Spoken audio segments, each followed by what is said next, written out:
Stacy, can you call roll? Yes. Director Strange? Here. Director Redmond? Here.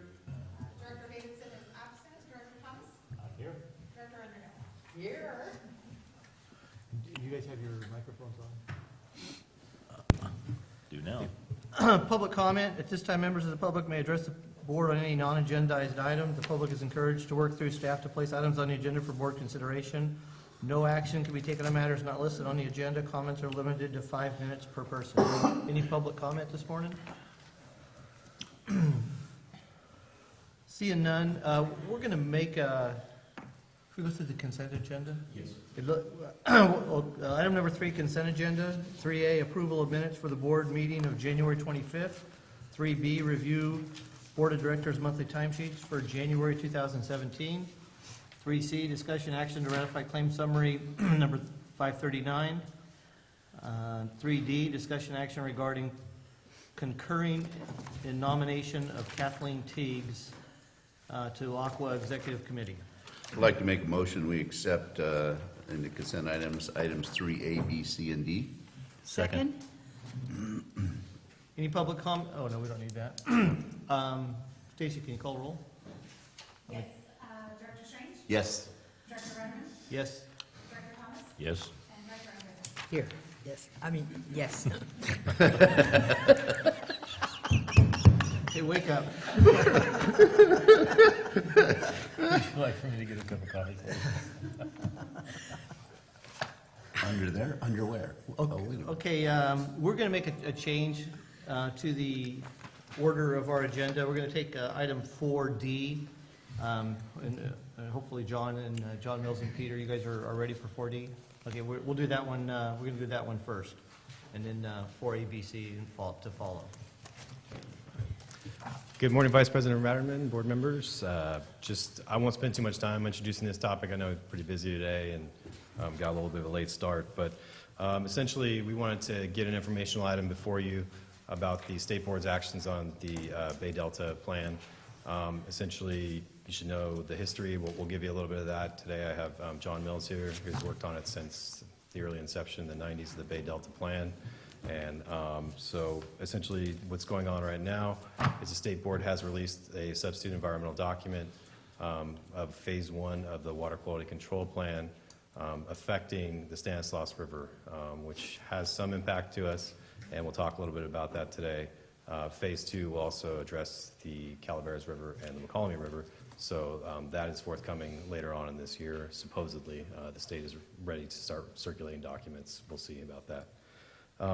And so without further ado, I guess I'll just introduce John Mills, and he can walk you through some of the policy implications and also some of the history on this effort. So I also have some maps that I'll hand out to everyone pretty quickly here too, so that everyone can have those as well as part of his presentation.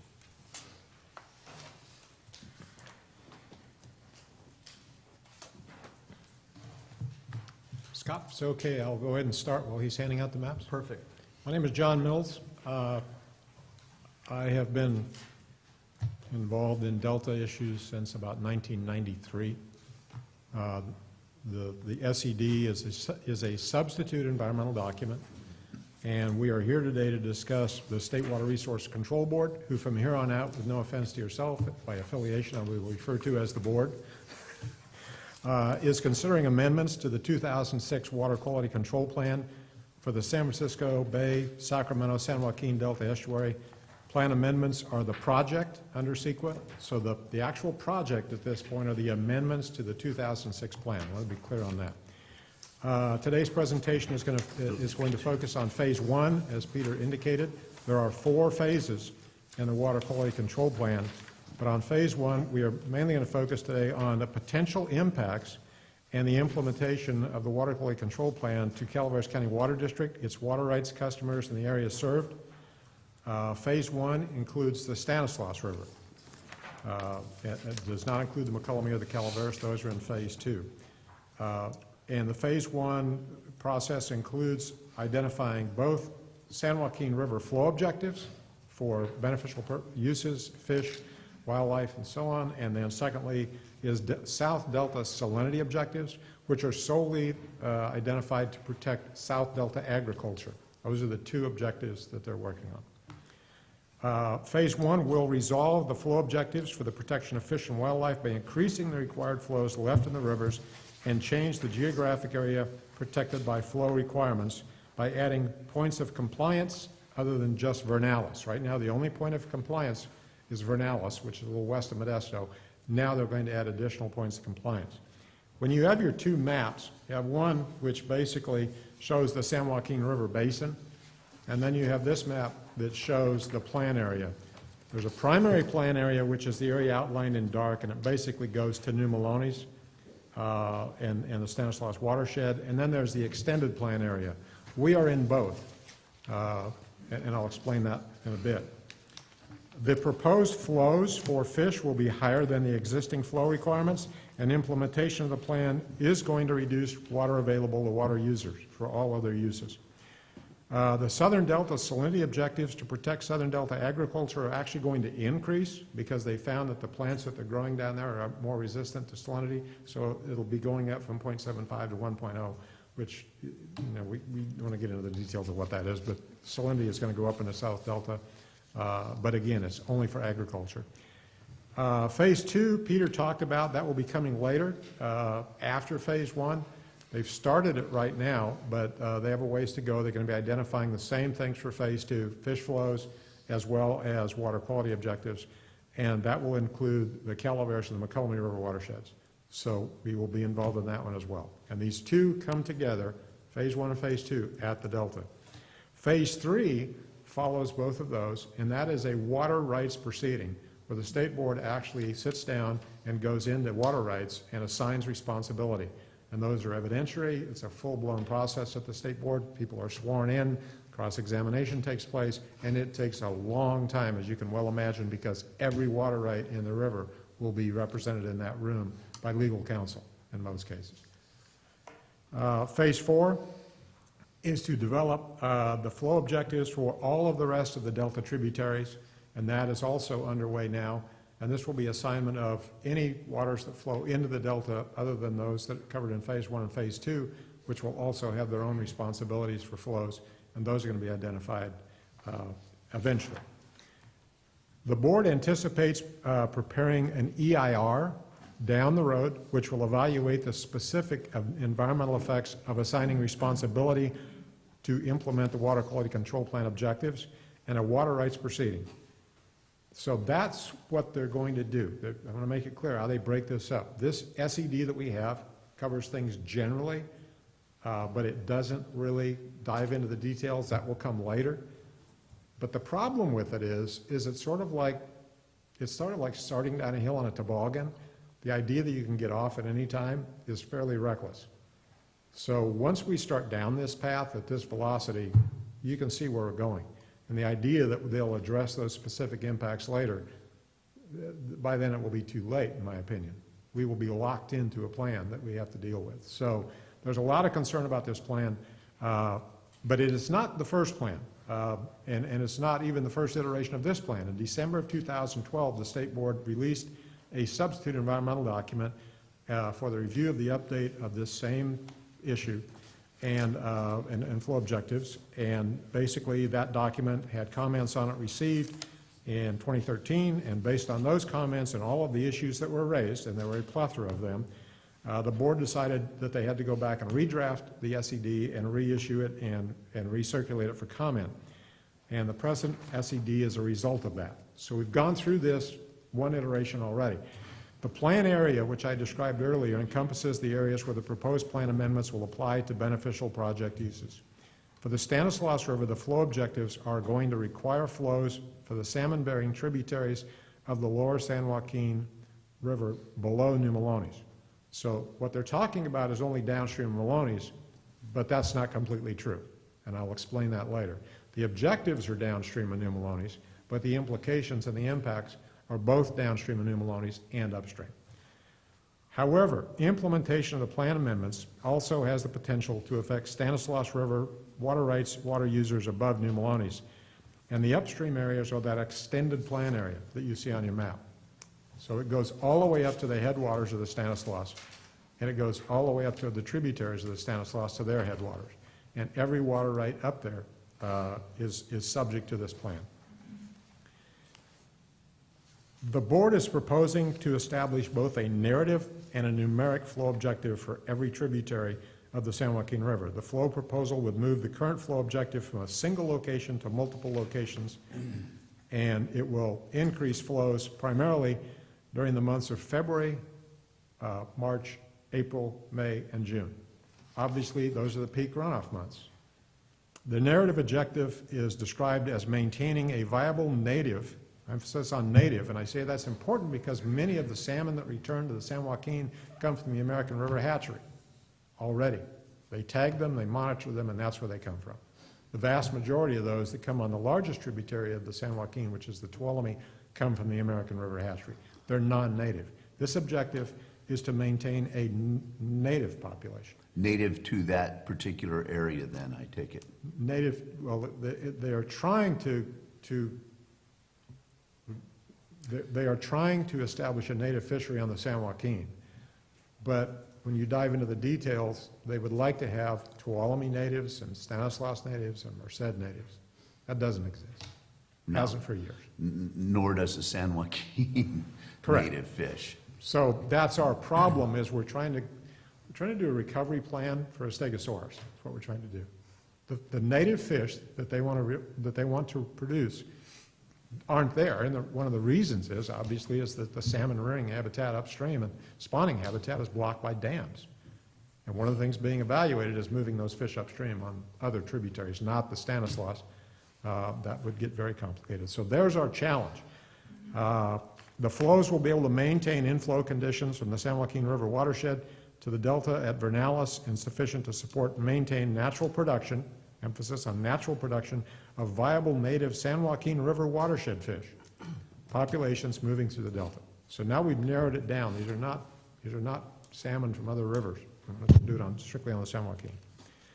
New in-stream flow conditions are reasonably to contribute towards maintaining this migratory population, including and not limited to flows that more closely mimic the natural hydrograph conditions which native fish species are adapted to, including relative magnitude, duration, timing, and spatial extent of flows as they would naturally occur. And what we're not doing natural flows. Natural flows assume that there are no dams or changes to the channel. We're doing what they call the unimpaired flows. And unimpaired flows are flows that try to result in these outcomes, but it recognizes that we have channelized rivers now, we have dams, we have weirs, and all sorts of other things, powerhouses. So the range is expressed in, the flow objective is expressed in a range, and this is basically the ranges of unimpaired flow, and this is the rainfall that comes downstream if there were no reservoirs or diversions. But it recognizes the stream channel. The numeric objective that goes along with that narrative is, in the proposed project, is a 30 to 50% range. In other words, at the low end, they would take 30% of the unimpaired flow from February to June, and at the high end, they would take 50% of the unimpaired flow from February to June. Notwithstanding the above, the unimpaired flow requirement has a minimum base flow of between 800 and 1200 CFS at Vernalis, and it shall be maintained at all times, February through June. So this is when we're in critically dry years, the reservoirs are going dry, somewhere you've got to come up with 800 to 1200 cubic feet per second. That's 2,400 acre feet a day, just to give you an idea how much water that is. So those are the requirements that are being proposed. Moreover, adaptive management in the unimpaired flow are going to allow the flows to be shifted in time and shaped in order to provide the greatest benefit to fish and wildlife, and also changes in the UIF between 30 and 50. So in other words, you could have an adaptive project that says 40%, and you could say we're going to try and do it every month at this amount.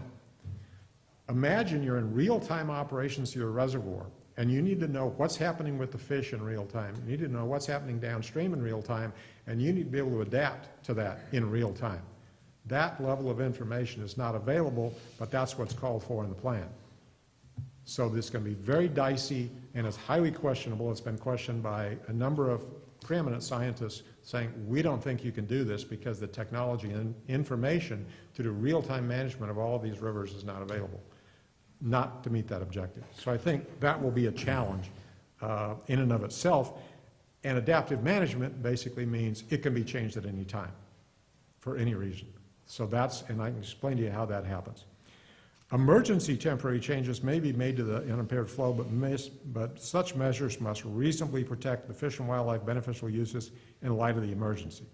And that's similar to what the State Board has done during the drought. They've issued temporary urgency change petitions to the Bureau of Reclamation and others to lower their flows, but we still have this minimum standard. There will also be non-flow measures, which would be complementary to the flow proposals, and they would support adaptive adjustments to the required flow as long as you stay in the 30 to 50% range. Non-flow measures could also be carried out. This would be habitat improvement, such as we've seen on the Stanislaus downstream.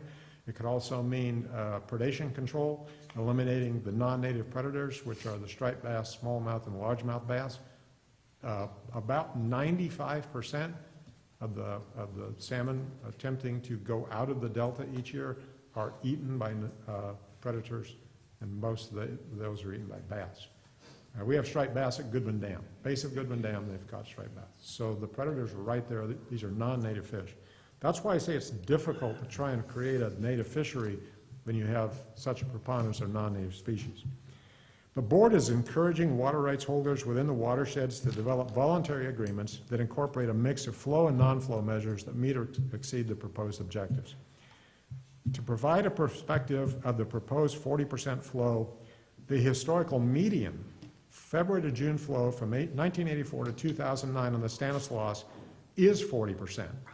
But that means that at least half the time, the 40% objective is not being met. So that's what I'll make it clear, is the median is the point in the middle. So half of the time, right now, in our operations, we're not hitting 40%. There are 4 alternative proposals analyzed in the SED. Alternative 1 is the existing water quality control plan, and in that water quality control plan, the Bureau is obligated for all of the responsibility out of New Melones. That's why it's perpetually low, because of the water quality and fisheries objectives they have to release out of there. And that was agreed to in State Board Decision 1641.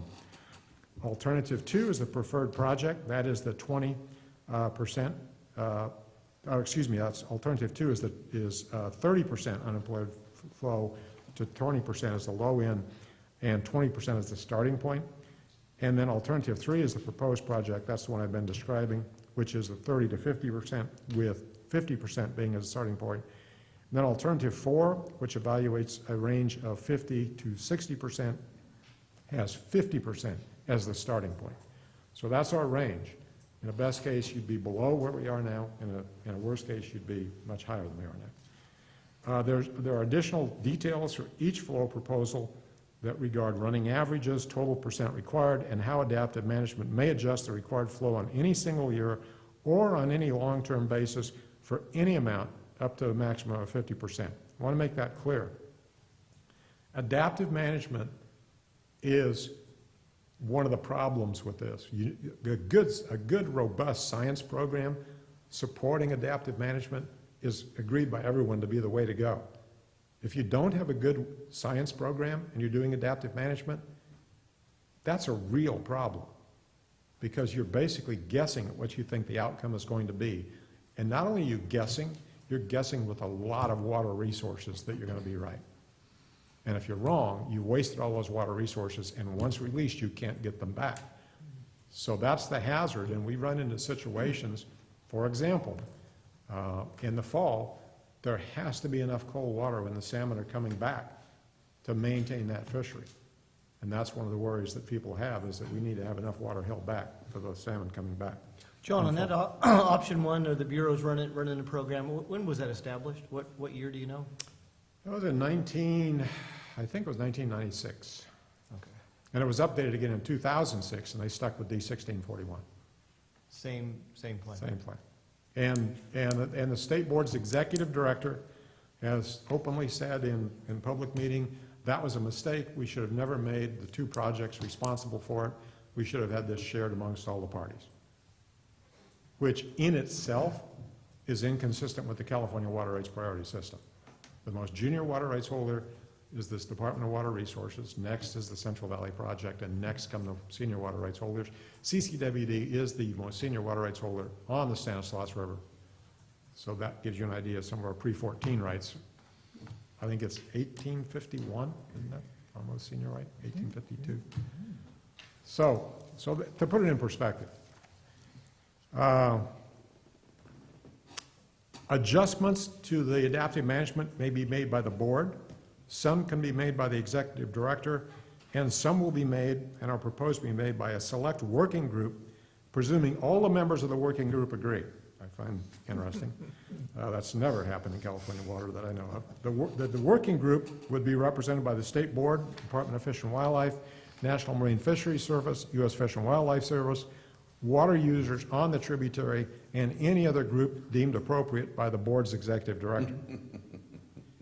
Terry's laughing because he knows we just condemned consensus at that point.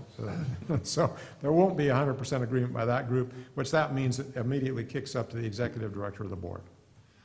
Biological goals are also to be established to demonstrate reasonable protection of fish and wildlife, but those objectives are to be adopted after the water quality control plan is adopted. That's one of those oh by the ways. So when you're leaving the dealership and you think you've signed the paperwork, oh no, there's this other fee.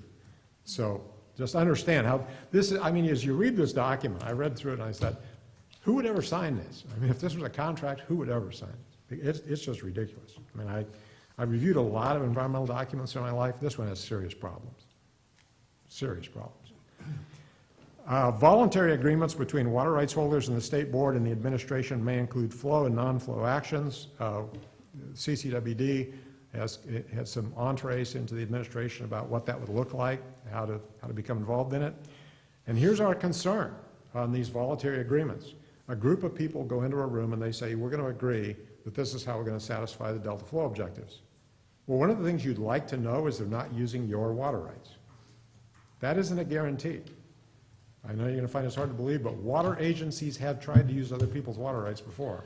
So there is that hazard in these voluntary agreements, and the fact that they're being done with confidentiality agreements behind closed doors gives one's pause. So there's some concern there about the negotiated settlements, and we want to make sure, and that's one of the things that Dave and I have been working with Peter and Joel on, is we want to make sure that we're not left out of those discussions because our water rights and other water rights in the watershed, quite frankly, are at risk by those discussions. John, I just want to put one really interesting thing that we discussed last week, actually, with other stakeholders in the McCollum system in regards to this was the ability to whatever is required, whether it's going to be strictly the flow requirement, the unimpaired flow requirement, or is it going to include other non-flow measures? As we know, like you talked about, predation, a lot of issues with habitat in Delta. You know, when you have 90% of the fish that enter the Delta not return, that's a huge problem. And kind of the thinking was, and I think you just said it, when it comes to what the state board is doing, it's really focused strictly on flows. You know, you mentioned that non-flow measures could be incorporated into that, but only within the boundaries of whatever is required in the way of flows, so in that 30 to 50% range. But on the on this voluntary agreement thing, you know, there's actually, the language refers to, it actually has to include non-flow measures. So there might be more room to craft something that goes beyond just flows. But obviously that's a big concern. I mean, obviously we think that's a problem if you're only focusing on the quantity of flow in river and you're not looking at the actual quality of the habitat, just like the temperature of that water that's in river. That's really undervaluing the resource. So.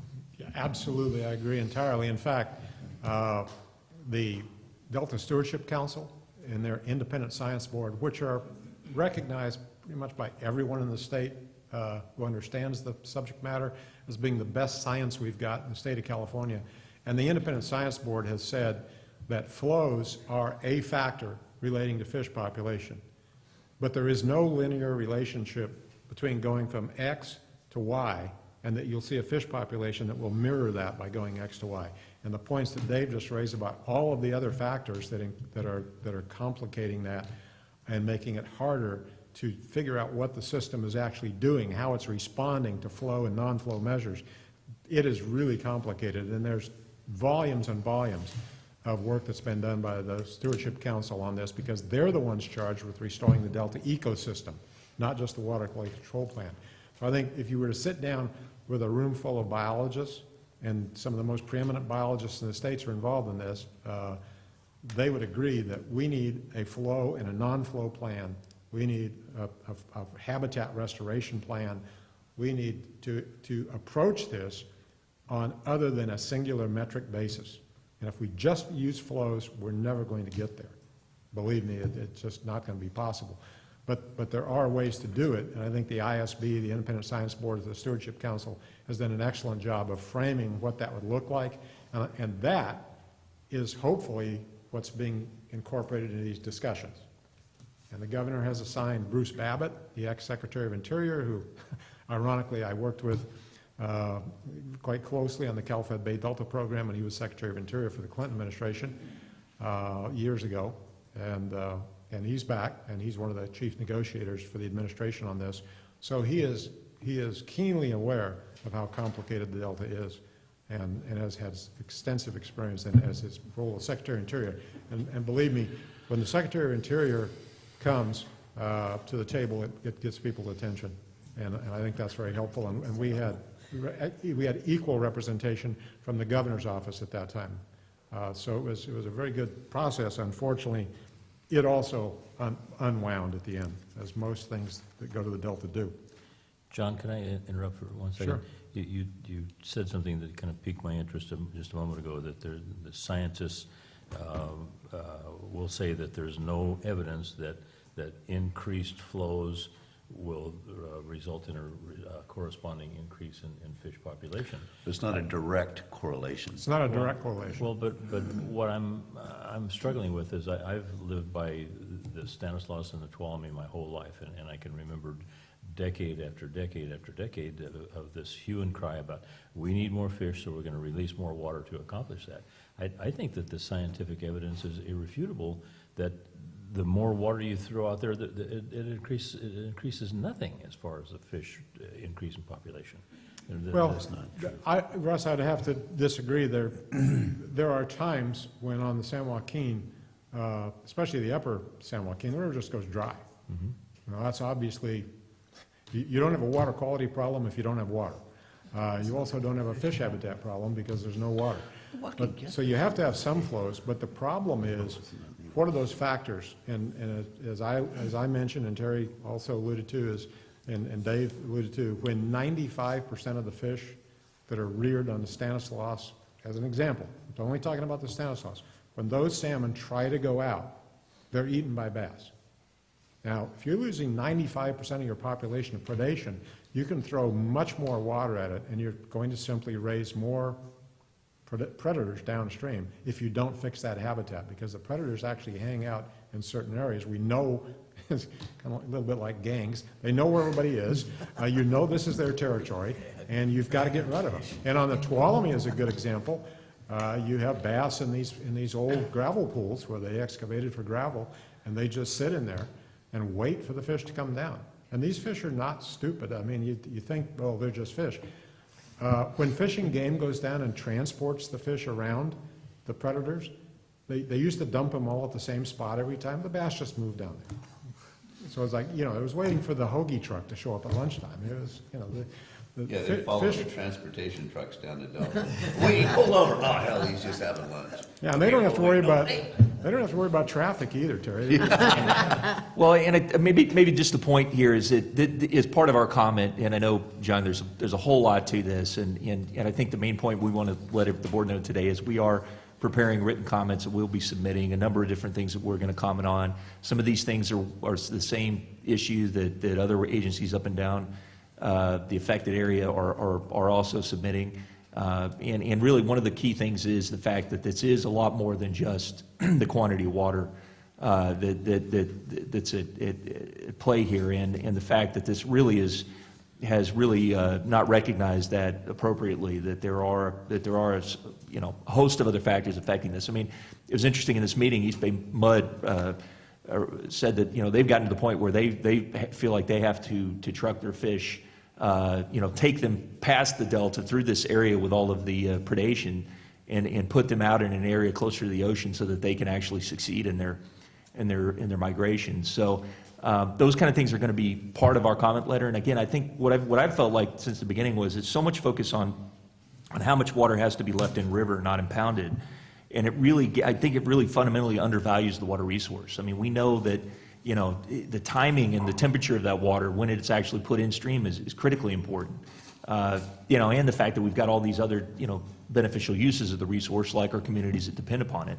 And that's really going to be the thrust of our comments, I think, John, is that and the fact that, yes, we would be impacted even though we're not legally, you know, or technically within the project boundaries as defined on this map and being analyzed, but the reality is this affects everybody upstream that has any water that they're, you know, have rights to. And that, I think those are going to be the core concepts of our comments. Yeah, I would agree that with all of that. The SED notes that the exposure to these unimpaired flow requirements are not just in the primary plan area. They do extend in the upstream areas.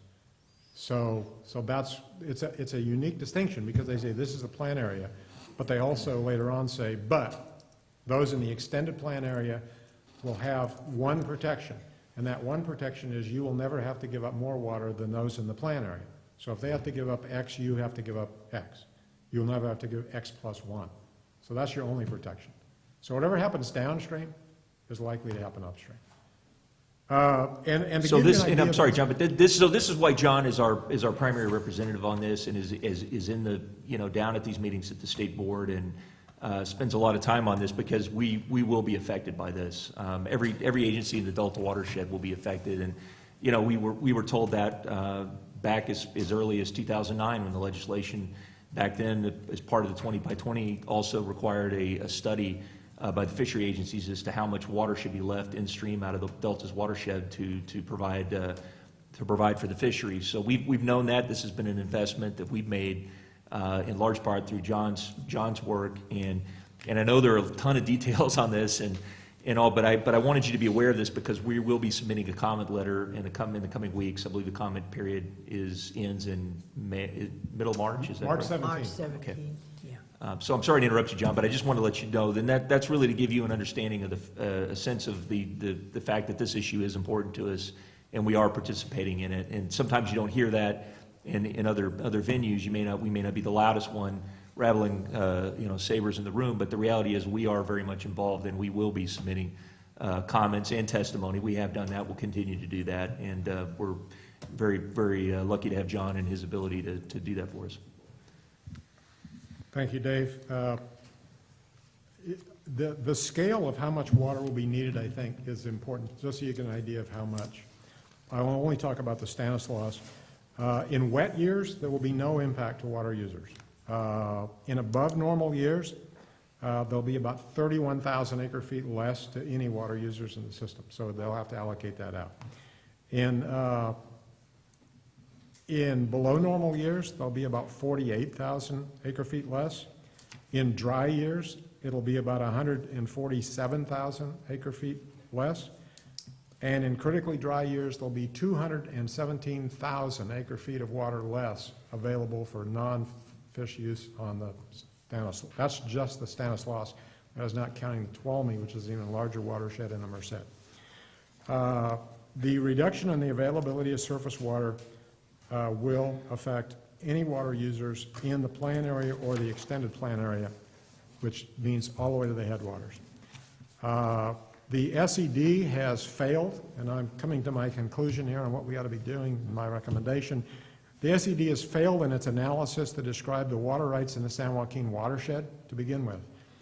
Even within the plan area, this is the primary plan area, they got that wrong. The SED inaccurately notes that 98% of the non-power post-14 water rights are held by agencies that store water in New Melones. That's code for Oakdale and South San Joaquin Irrigation District. That's absolutely wrong.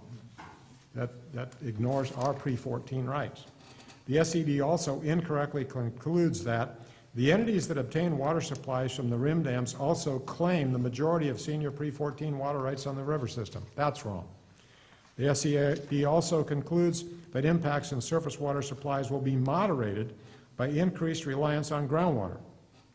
Now, we all know that the East San Joaquin groundwater basin is in critical overdraft. So that on its face is questionable. This presumes that the groundwater is available, a presumption that is far from certain in both defined groundwater basins like the East San Joaquin groundwater subbasin, as well as in the foothills where groundwater is in fractured rock formations. So the idea that absent the surface water that we will simply find groundwater where we know it isn't is to stretch credibility. System-wide, the expected increase in groundwater use as a result of this is going to be, it will be in wet years, there'll be 9,000 acre-feet increase in groundwater pumping. In above normal years, 56,000 acre-feet. In below normal years, 233,000 acre-feet. In dry years, 406,000 acre-feet. And in critically dry years, 250,000 feet. So that's how many acre-feet in groundwater pumping, in addition to what we're doing now, would take place under this plan. And in short, groundwater pumping use is predicted to increase in every water year type in every year under the proposed project. The SED does note this, and this is also of concern. Sustainability will depend on where the boundaries are drawn for the analysis, which is beyond the scope of the SED. So they admit they haven't even analyzed. The reduction in groundwater recharge due to lack of surface water under the 40% UIF will reduce the net recharge even in areas downstream that irrigate with surface water. So, for example, on the Stanislaus, that'll be about 186,000 acre-feet a year, but areas that are currently being irrigated, that water won't be available, so they're going to increase groundwater pumping there as well. Water supply effects outside the immediate plan area are simply unknown. Phase 3 is going to be promulgated to limit the water supply availability as well. Flow conditions will be imposed by the board via the Clean Water Act Section 401 certification conditions on any FERC hydro projects. So for NCPA's license that they administer for us and for our project upstream, that FERC license will be at risk.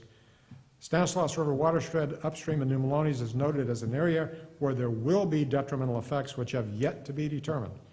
The only solace offered is that the adverse impacts outside the plan area will be no greater than those inside the plan area. I will only identify the significant effects identified. I'm not going to go into the list of low impacts, which they identify groundwater as a low impact, which I find inconclusive based on the evidence in the record.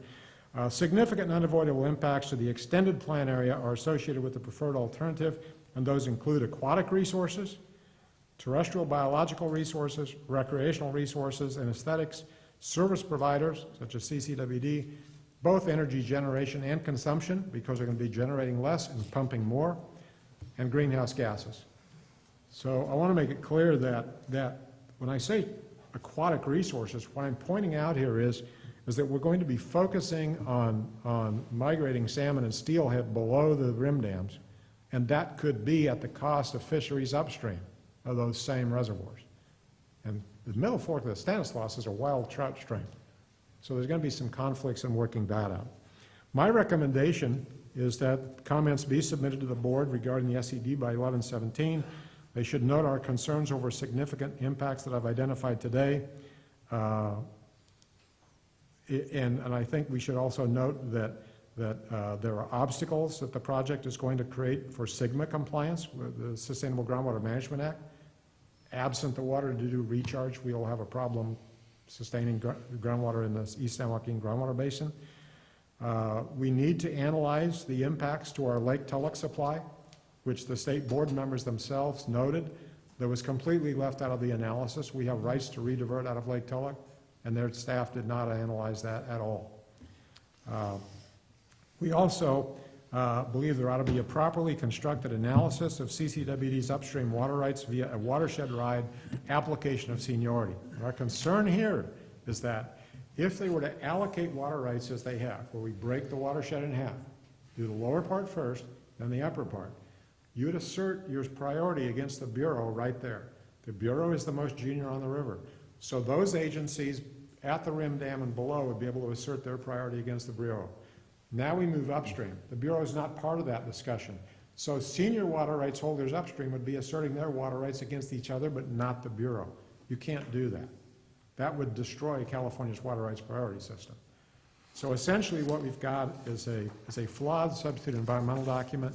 It needs to be fixed. My estimation is that they will have to redo this document and recirculate it for additional comments.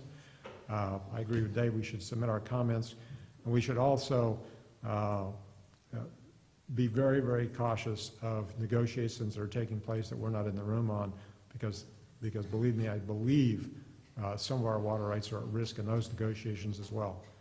So this is what happens when there's a constraint on the system. Whenever there's a constraint on the system, we have a lot of water rights. PG&E has water rights. There are pre-14 water rights that go back to the 1850s and 1860s in the Stanislaus. This is an area rich with crazy miners during the gold rush.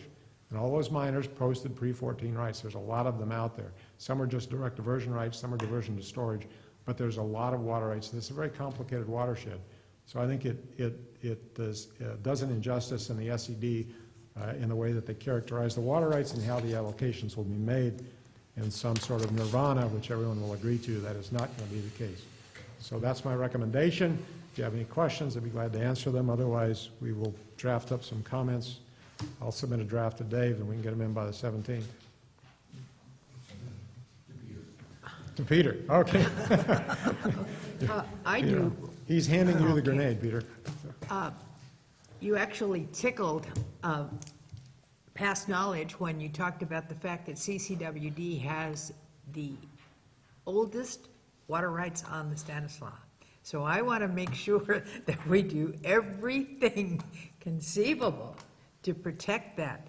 And I want to know, that, well, I know you and Dave are in close contact with Peter. If there's ever anything that you need, we're ready to supply that to you. Well, because I appreciate that. The assurance I have for you is if the state follows California water rights priority system, we will be protected. My concern is the closed door. there's been a lot of talk Yeah. in the legislature and in the administration about needing to change our antiquated water rights system. But when everybody is sitting ready to divide up the bill at the restaurant, and they decide to say, maybe today the boss shouldn't pay, maybe all the employees, this is not going to work. If they're going to try to change the water rights law, I guarantee you we are not going to come out well with the current configuration of the legislature. Because it's changed from, we now have one man, one vote. We used to have senators that represented an area. So the best we ever got was years ago. And our pre-14 rights are our most senior, but we also have rights from the 1940s that we have to protect as well. So, believe me, between Peter and I and Dave and Kevin, David Cameron, we're watching this like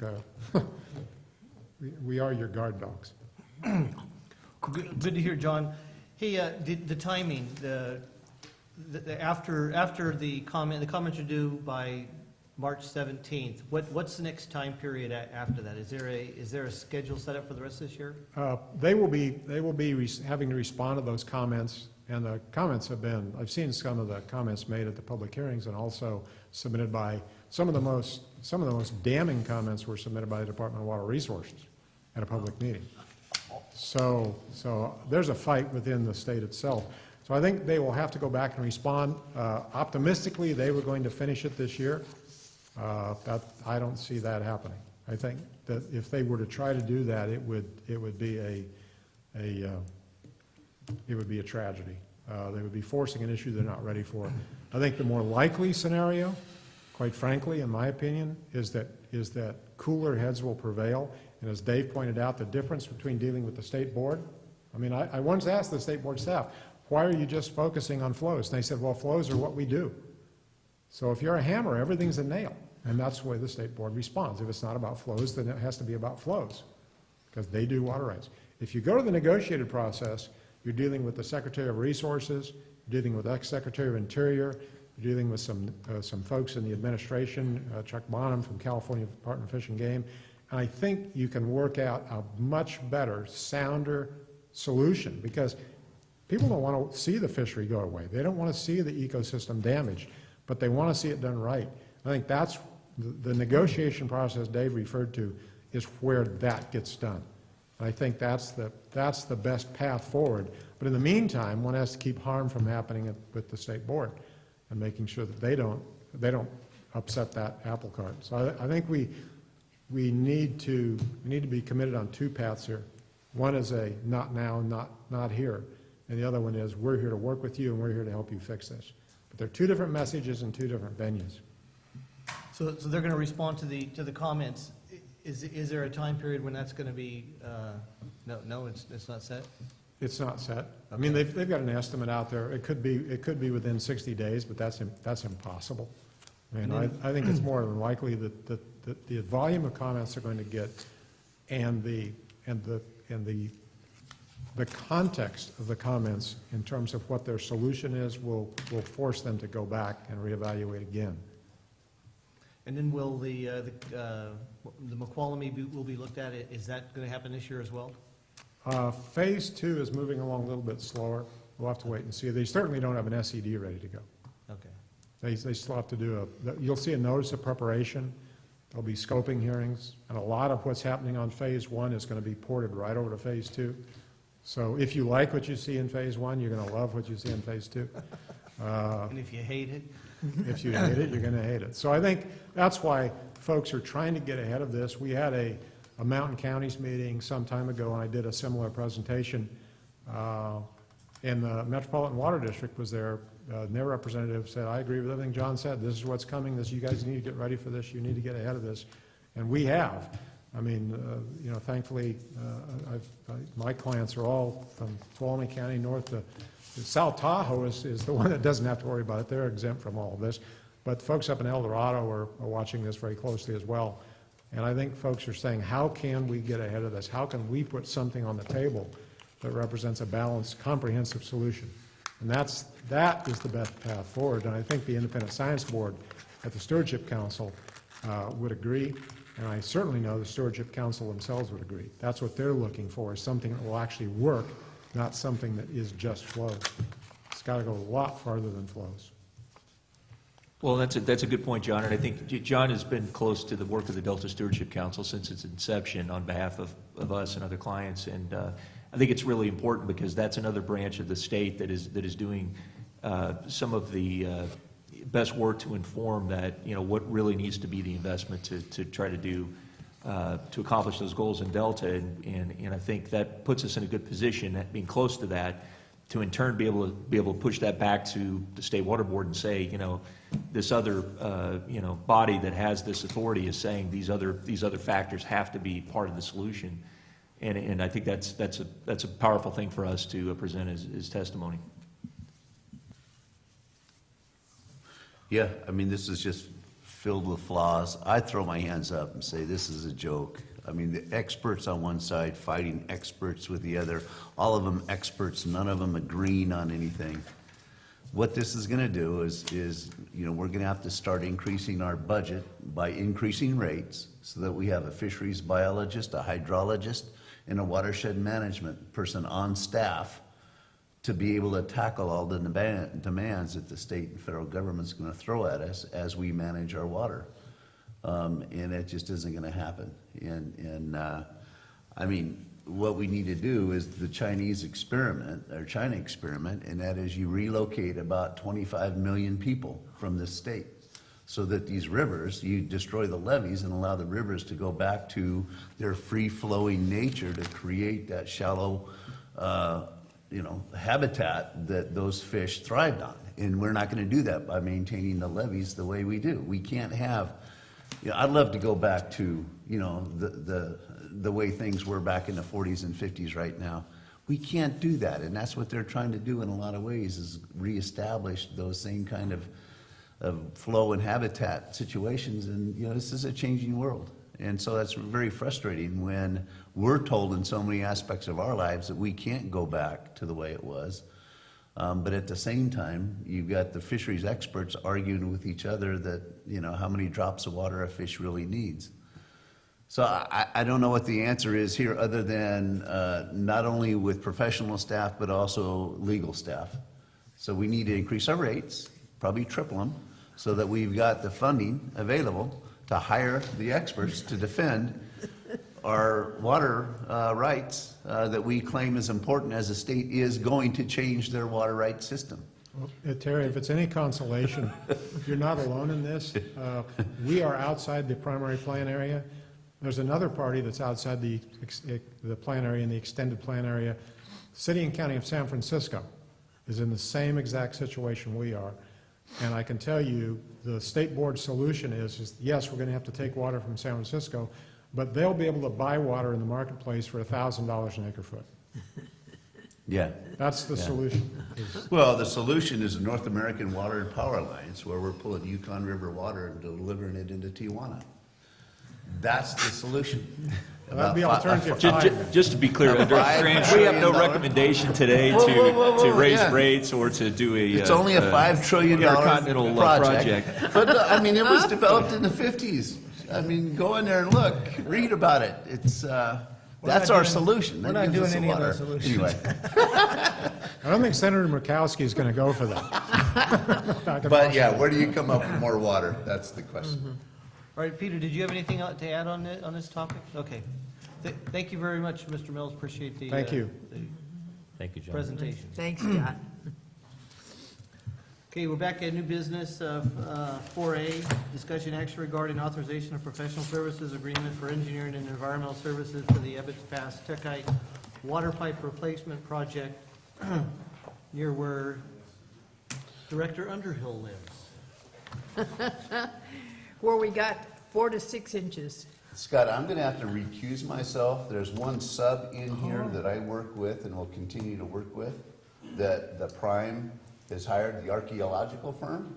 So I'm just going to recuse myself, and let me know when you guys are done with this Okay. topic, okay? Thank you, Terry. You bet. Okay. Oh, good morning. So, Harold Palmer, how I you think I'm doing? awake. Yeah, this is, just to make this quick, so the Techite pipeline project, we had started this a few years back, and, some other priorities came up. So we're trying to get back on track here, and so just a quick summary, this is up on Miko Drive in the Ebbets Pass water system. It's a Techite line. It's a material that's kind of brittle. It's been a little bit problematic ever since it went in. It was installed in the mid-'80s, I think. And so there's periodic failures. We have failure like once every couple years, and it drains the tank up there and puts everybody out of water service. And so we had original PSA, professional services agreement for engineering and design with Coleman Engineering in 2014. We completed a pre-design report at that time, and some draft plans and profile sheets, engineer drawings.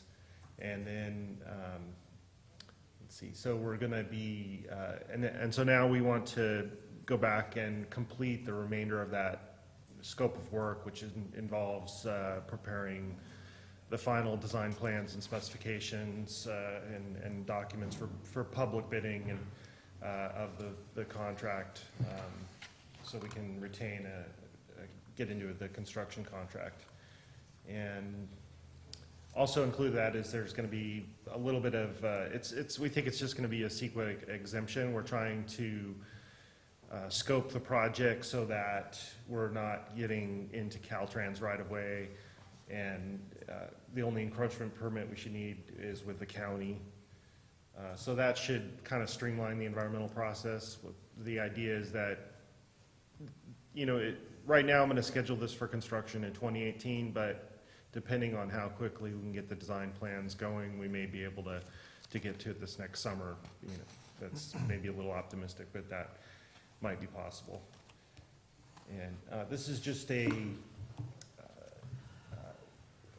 figure showing the alignment. It goes from what's called Bigfoot Circle. That's where our tank 4 and 5 are at, and the water is pumped uphill to tank 8 that's on the north side of Highway 4, but it just follows along Miko Drive is the main alignment there. So, and we could also see some water quality benefits from this. I know some of the folks up there have mentioned that the water quality is not the best, and just having a very large pipeline like that is probably not the best for water quality either.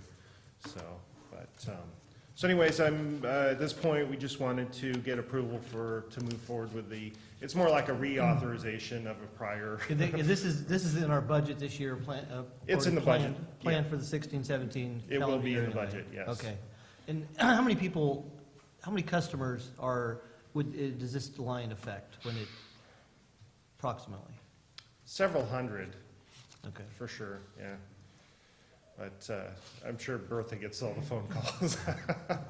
Her neighbors. Yeah, not because they are, right there, but they feed off of that Techite.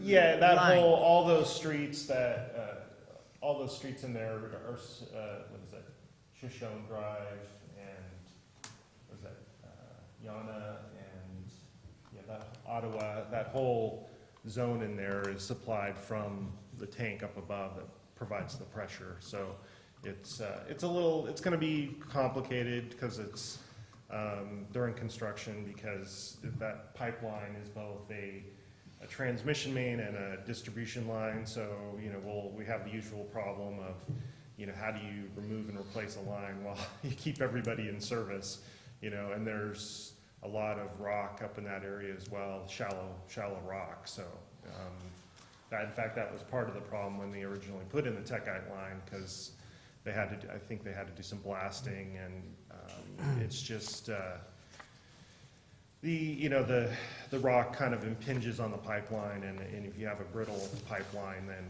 it's more likely to break. You say we have, every couple of years, we have A break. a break in this. We just had one like last month, right? Uh-huh. Yeah. Yeah. And with the Techite pipe, and we're not the only ones who've had to deal with this. I mean, this is a defective pipe material that was the manufacturing, there's analysis to show the manufacturing of it was improperly done. And so you basically have, and as it gets older, there's evidence that shows that it breaks more often. And so we've known about this a long time. Fortunately, this isn't a high pressure line or wastewater line like other agencies have had to deal with the breaks on those.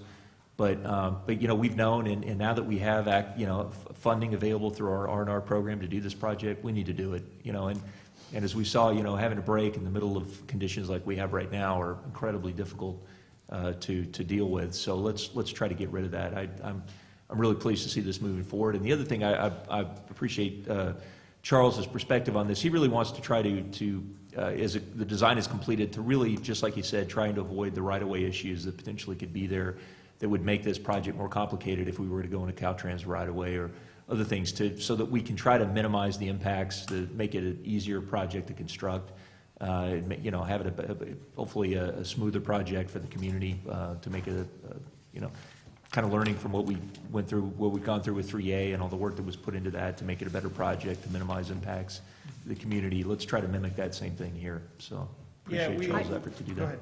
ahead. I just had a couple of comments, but go ahead. I was just gonna say, we eliminated that section on the north side of the highway that goes up into the forest, so, California Department of Fish and Wildlife won't be as concerned just going down the paved road.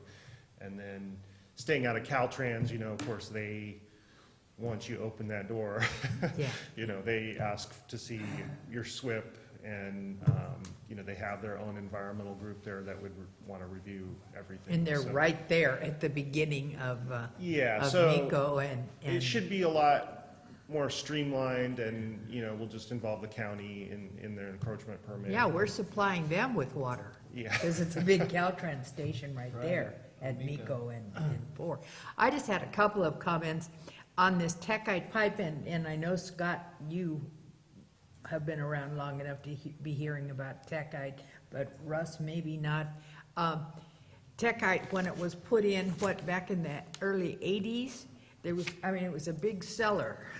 They found out quickly that it was not good material. A lot of water agencies and other companies came up with a class action suit against the manufacturer of Techite. Did CCWD go along? No.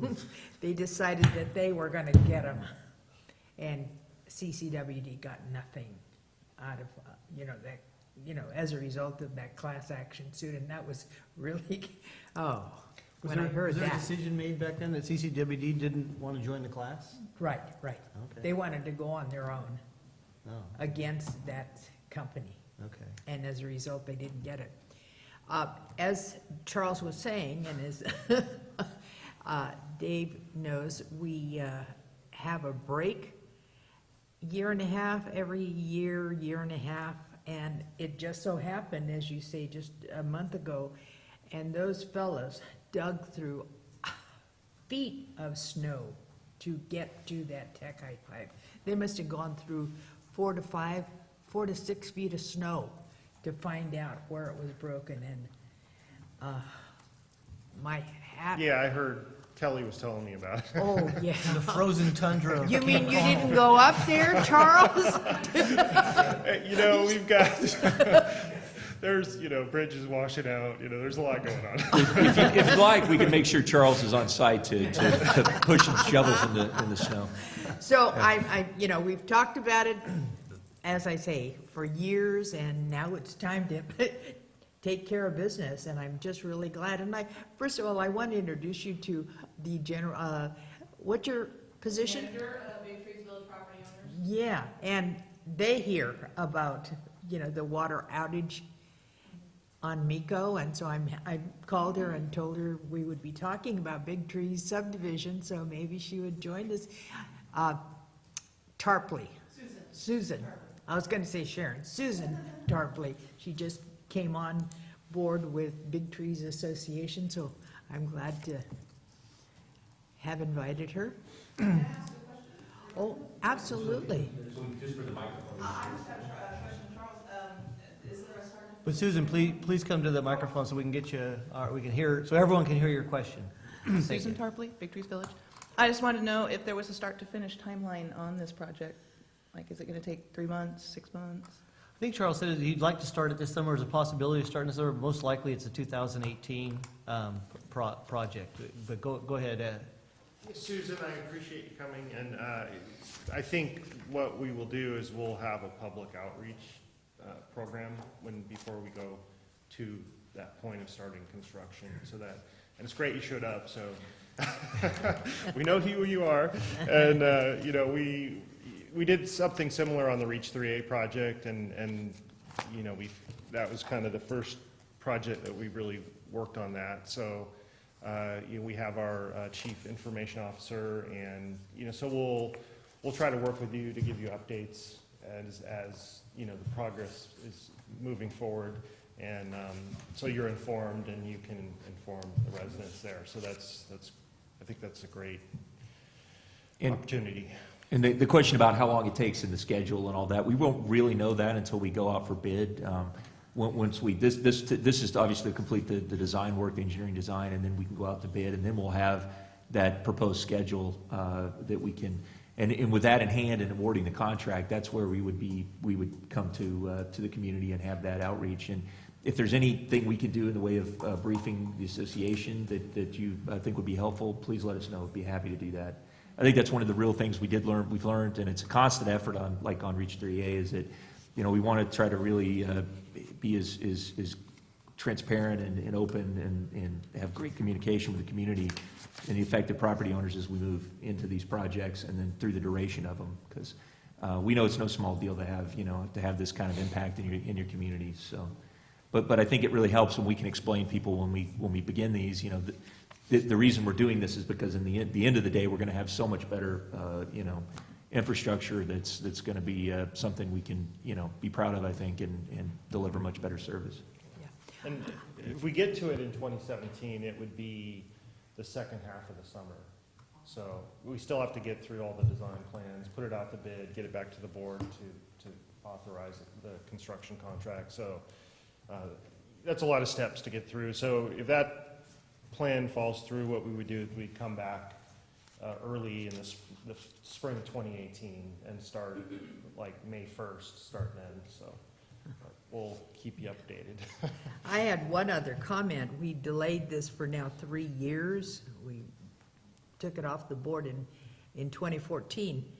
Every year that we delayed it, it cost us $4,700 because that's how much more per year it's gonna cost. Kelly can say it probably costs a little more than that. In repairs, yeah. So. Right, oh, absolutely, Well, absolutely. and Director Rendell, thank you for, you've spoken out in support of this project for every opportunity as we've gone along, and I guess it's the other side of a break that we just experienced, is it really did make us take another look at this and realize this really does have to come to the top of the list. We've got to get this project done, so thank you for that. It's again, we're really, I know it's a constant commitment that our ratepayers are making to fund our program, but that's what allows us to move forward with a project like this. So it's really appreciate being able to do that. Yeah, and I think we've got the CIP coming up next board meeting. We're going to talk about that as an item, and so it boils back. It kind of goes back to that. I mean, it's there's always some debate about what projects are priorities, and sometimes projects get cut and then later on put back on. So, but sometimes it's hard to make the call. There's a lot of factors that go into making those decisions. Okay. I've got a question. Charles, I'm obviously the new kid on the block here, and I haven't really observed very many of these contracts for design and services and stuff, but it just is a little sticker shock for me that the design phase would be close to $30 per lineal foot for this 7,500 feet of pipeline. Aren't there opportunities to open this type of project up to, not this one, but the future ones, to a design-build firm? I mean, somebody like Tyker or something, they could just, they come in and design it and they build it. What's the downside of doing something like that? Well, it's not a typical format that we've used. That it's also not a format that a lot of the grant agencies will accommodate. Okay. It's something actually I was thinking about on the Reach One project, but there's a lot of challenges on the Reach One project. There's a lot of environmental issues. You've got Caltrans. The whole Reach One project is all along Caltrans, so it's definitely a delivery method that I've been thinking about, and it's just something that we haven't really done much of in the past. So, it just still, it takes an effort to put that kind of a bid package together. So like for instance, on Reach One. I could use Reach 3A or Reach 3A as a template, and then I have to combine both the design contract language, I have to combine all the environmental language in there, and then on top of that, I've got to combine in the entire construction contract. So I think if I had sufficient time, I could put together a contract like that, but it's not something we've done in the past, and I probably would have to hire a consultant to just write that kind of a contract, given just time constraints and resources we have here. So, it's something we could consider in the future if it could expedite some delivery and implementation of these projects. Well, I hadn't thought about the ramifications of a loss of grant funding, so that certainly would be important. But I don't know that some of these construction companies that operate in this area, particularly a company like Tykert, I know that Tykert essentially did that same thing for that Dali pipeline installation down in Valley Springs. Valley Springs, and they flew through that thing. It was, so I don't know. I don't know, maybe my construction hat is weighing too heavily on my head, but I think that you could attract some competitive bidding from these various construction companies and just say, we need to improve this pipeline from that point to that point. 3 companies, give us your best shot about the design, the phasing, all of the environmental stuff, and that they're sophisticated enough to do that, I think. I think you really need, I don't think you can really rely on a contractor to, you could rely on a team of professionals, including the contractor, to come up with a reasonable proposal, but just left to their own, I don't think, you would, I think, as an agency, you have a lot of liability for these environmental concerns that you just can't say, here, contractor, you tell me, as a lead agency, we have a responsibility to make sure that those environmental processes are correctly implemented, and SWIP, there's a lot of liability for the agency involved in that whole situation, so. Well, forget I said it. No, Director Thomas, this is something we seriously considered on Reach One, and I think at some point it probably will be a vehicle we use. It's something we should keep in mind for projects, and there may be one we may just want to try kind of as a pilot. We might want to try maybe something that isn't quite as complicated as a Reach One project, just to see how it goes. But I know you and your staff have a certain comfort when you do it in pieces and are able, by the time you go out to bid on the construction project, they're really, you've minimized to the absolute extent you can the unknowns and the risk of potential changes in the project. By having been able to, focus on the design as an independent project, and then before you actually go out to get bids on the project. But on the flip side, there could be an opportunity to be able to get other firms that have stellar reputations that otherwise haven't bid our work that might now be interested. So I think it's something we have to consider, and if there's a right time to do it, I wouldn't be against it at all. It's just like any contract, if you have a very large amount of work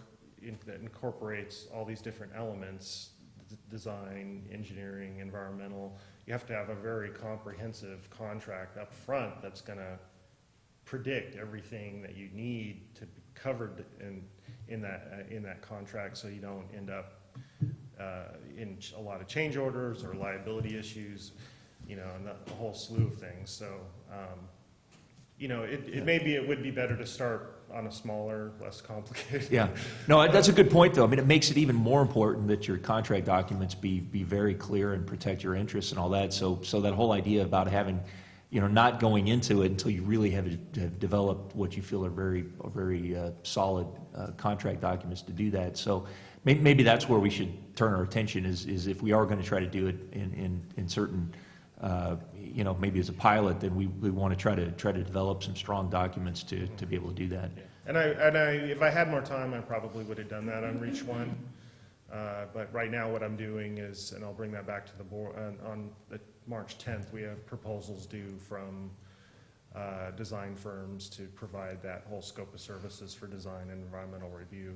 And part of that motivation is just the fact that a lot of the environmental work needs to get done in the spring, early in the spring. So, from just being timely, I needed to kind of move that forward. Well, I like that idea. Good discussion. Thank you. Well, and I was going to comment that a lot of the financial things are coming from this end of the dais because Russ and I are on the finance committee. So. Okay, this is an action item. Okay, may I make a motion to adopt resolution 2017, whatever number? 7, authorizing the general manager to enter into a professional services agreement with Coleman Engineering in the amount of $109,293 for Ebbets Pass Techite water pipeline replacement project. I'll second that. Okay, we have any public comment on this item? Oh, come on. All right, seeing none. Stacy, can you take a roll? Yes. Director Ryan? Yes. Director Thomas? Yes. Director Rondeau? Yes. And Director Strange abstains, and Director Davidson is absent. Passes 3-1-1. Thank you. Thank you. Thank you, Charles. We need to get Terry. In the meantime, let's go ahead and get started on item 4B. May I make a suggestion, Mr. President? Yes. Chair today? You may want to cut off take a break. Okay. We'll take a quick break until Terry gets here, and then we'll get started. Go ahead. Russ, could I have you do something with my chair? It's too low. Too low? I don't know. You're having this trouble In administration. My apologies. Oh, that's, Alexander Haig. Yeah, General Haig. That's right. I have to, I'm sorry, I have to provide some levity here because we're going to get into the most interesting part of the board's discussion here because, yes, water rights are important and so forth, but we have to look at our finances as well. And I presented some of this information to the Finance Committee, both this item regarding the approval of an agreement for cost of service and financial analysis study, and the next step.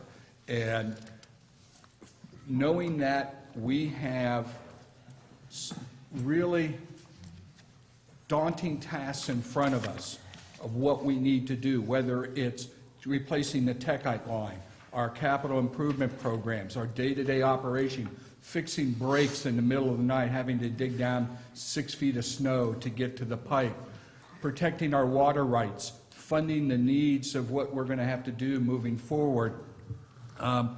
We, as a finance department, and I have to throw Patty Christensen in this whole process because we work collaboratively on this, and I can't speak for Patty, but I know it does keep me up at nights worrying about how we're going to do this.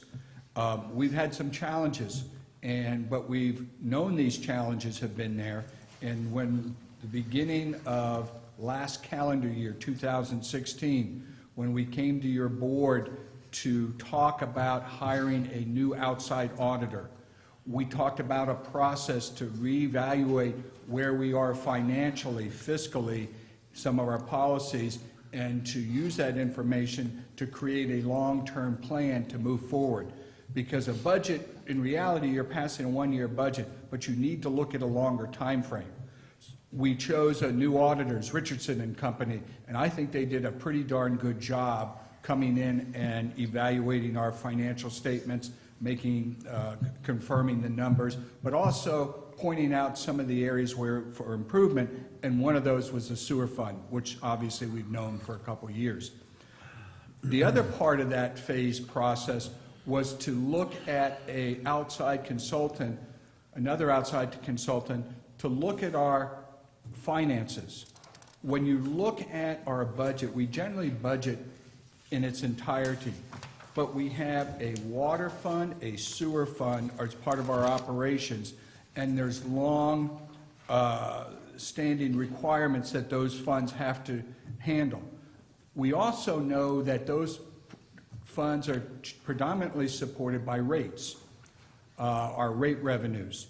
So what we need to be able to do is what we've requested is have a outside agency come in and perform a cost of service and financial analysis study of our water and sewer funds.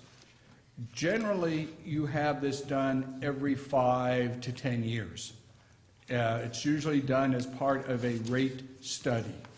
And the really last cost of service rate design study, or cost of service study that we did was back in 2007 when we increased the rates back then. The 2013 rate increase was solely focused on the capital R&R program. We knew what we were going to be funding at that time. We put together a list of capital improvement programs, projects that we needed to complete, and you talked to Charles about one of them. Techite line has been on that list amongst others, and we looked at the revenue requirements for that, and we funded that. When it comes to operations, we haven't had anybody look at our operations since 2007. So what we'd like to do is have an outside entity, a firm that's immensely qualified in doing these financial analysis, and if necessary, take it to the next step, perform their research and their analysis of our operations. And long-winded approach to what's before you is we have prepared and issued a request for proposal for cost of service and financial analysis study. We sent this out in December. We sent out 8 of them to the key firms in California and elsewhere, and the one firm that we've actually selected is based out of Seattle but has operations in California. We got 4 responses, and staff looked at each of those responses to find out who is the most qualified to assess our water and wastewater systems. And when I mean assess them and qualifications, I'm looking for firms that have done similar size agencies such as ourselves, but also in the Northern California, Sacramento general area, and knows specifically the rules and regulations in California, because it's a little bit different than most rate studies, especially with the recent court cases. What we've looked at here is, and I want to make sure that your board is aware of this, part of what a financial analysis study is going to accomplish is to take a look at our funding mechanisms to see where we stand, and also to address or take a look at our rates to see if they are defensible in the new regime under Prop 218. The San Juan Capistrano case for tiered rates, that we want to have an analysis of that to see if it meets the current requirements. That's going to be critical. They're going to do a review of our policies. They're going to just tell us it's basically a state of the agency is where we are in our financial forecast for the next 5 years, where we are in funding our capital improvement. They've got to, we'll take a look at that, work with Charles to try to make sure everything is meeting basic engineering standards, but also take a look and see in our funding mechanisms, and take a look to see if they're legally enforceable. And I'm probably stepping over the line there, but as I said, with some of the recent court cases that have been in place, especially San Juan Capistrano, and we want to make sure that our tiered rates are justifiable. So that being said, the firm that's being selected here, HDR, is going to perform that entire analysis, the financial analysis of policies, and to see if our rates meet the current requirements of 218. And then they will turn around and present their findings to your board in a draft format. If your board so desires and sees that we need to move forward to what we call phase 2, a cost of service analysis and rate design, then your board can provide direction to HDR to move forward on that phase. So it's going to be a phased approach with control of moving into the phase 2 by your board. The total cost of this proposal is $69,500. It's a little bit more than the last rate study we did, financial analysis, but they're doing more than the last one, because the last one didn't have to delve into a true financial analysis because we weren't looking at our operating costs. We gave them most of the information. But again, there is a stepping off point here that says, okay, you performed your financial analysis, we see where we are, we either want to move forward or we're going to stop right then and there. And again, as you can see from the agenda staff report, we've selected HDR. They have significant experience in this area. Dave and I both looked at who's going to be working on these projects, and you really dive down into who's going to be doing the bulk of the work, and that's just the analyst. And that analyst has worked on projects in Folsom, City of Woodland, Sac Suburban, and others. So this entire team has significant experience in this area. And they also did work at a neighboring water agency, EID, a few years back. So I think it's important to understand why we're doing this analysis and how we were going to go through it, as well as understanding who is going to be performing that. And yes, I had one question, just to back up. You said that we hadn't gone into the depth of this cost of service, and you cited that last rate increase that CCWD had? 2013, Yeah. yes. All you did was look at how much it was going to cost to fix whatever you were going to fix, or? We didn't look at O&M. We didn't, it excluded operations from the mix because we were not, we did not raise any of the operating revenues. All the R&R money goes to R&R projects. The rate increase goes to capital R&R. Okay, so that you looked at the projects that, That were That we're- identified by the 10-year CIP plan, or I'm sorry, the 5-year CIP that had been adopted by the board back in, I believe it was 2008. We revisited that, and we looked, the engineering had come together with a list, but it was built off that 5-year CIP plan. but as I say, it was all done internally, and you just said we will, No, actually, we used a NBS to do the oh, the that's study. right, that's Yes, right, yes. excuse me, yes. But they didn't have to analyze and assess operations. They just did an assessment of the R&R program. Oh, okay, and based on that, you raised the rates. Yes, ma'am. To fund the programs that Charles has talked about.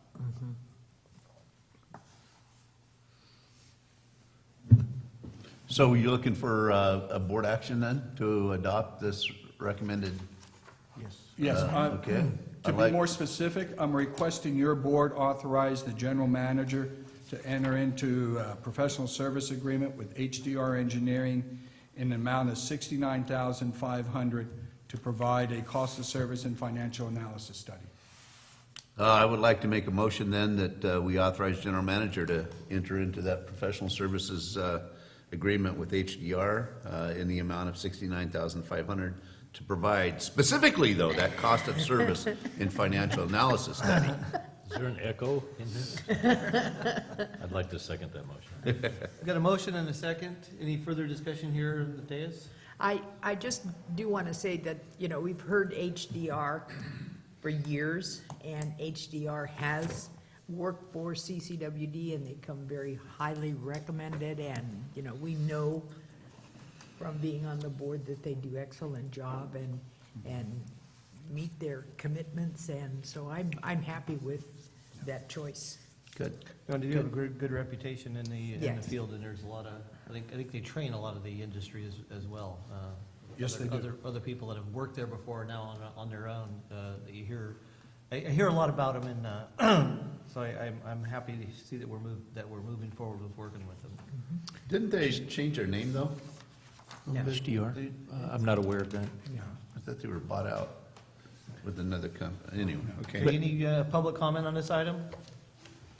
Can I, just before you call for the vote, Mr. Vice President, I just wanted to also recognize that the award of the contract is for the full scope of all of the work associated, but that the actual cost of service analysis, anything related to a rate assessment would be that second phase, which would not happen unless and until we come back to the board and this board makes the decision to do that. And that's after you get the financial analysis, the financial plan is prepared, submitted to the board. You reviewed that, digested it, and determined whether to go to the next phase. So we'll make sure that that's the way we administer it at a staff level as well. Okay, so I'm a little bit confused then. This $69,500 would be used for, That's for the entirety of everything that's within the scope, if we go even beyond into the second phase. But we're going to treat this we want to make sure that the financial analysis is conducted independently of anything associated with rates. And so we really need to, in the cost of service allocation is a determination that, you know, is part of that factor. Right. That, you know, that you would do afterwards. We really just want to get a look at the revenues, expenses, really go through the operations, and really give that additional, and again, this builds upon the recommendations we got from the audit, but to do that independently and then bring the findings of that analysis to the board to digest, and then to give us direction as to whether we move to the next phase or not. so it could be less, the It could initial be. cost if we decide not to move forward. Could be Yes. less, okay. Yeah. And funding for this study. We put in about $50,000 in this year's budget for it, in the admin services budget, and the balance of it would obviously go into the 17-18 budget, and this project would flow beyond July 1. So if it goes to its entirety.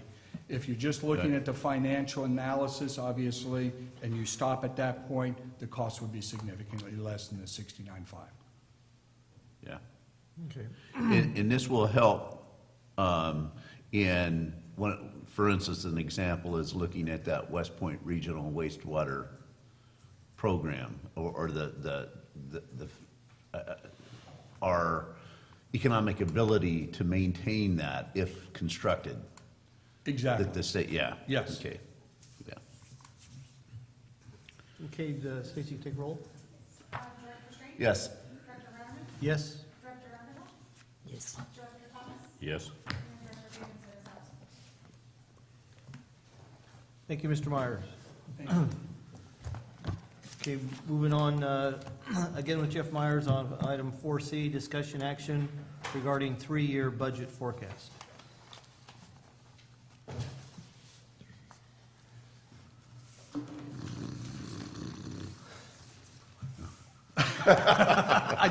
I didn't even have to look up.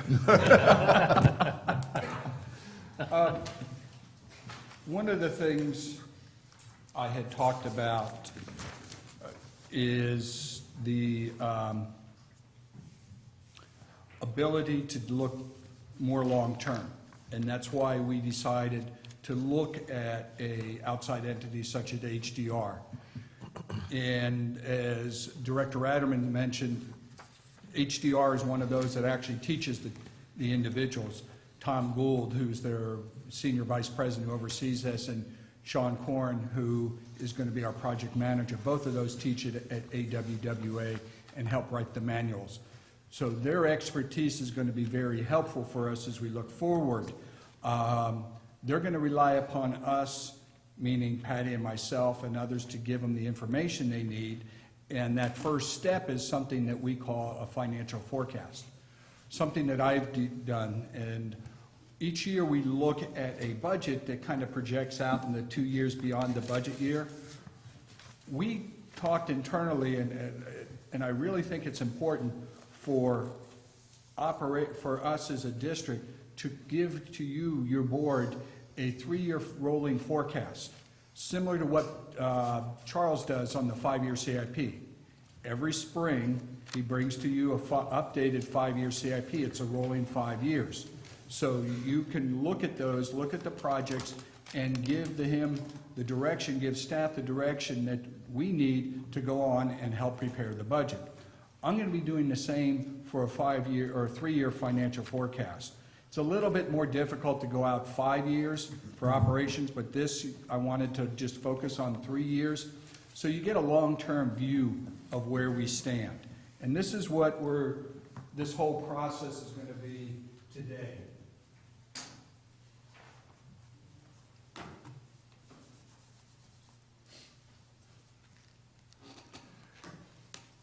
One of the things that I thought we'd look at is what makes up a budget.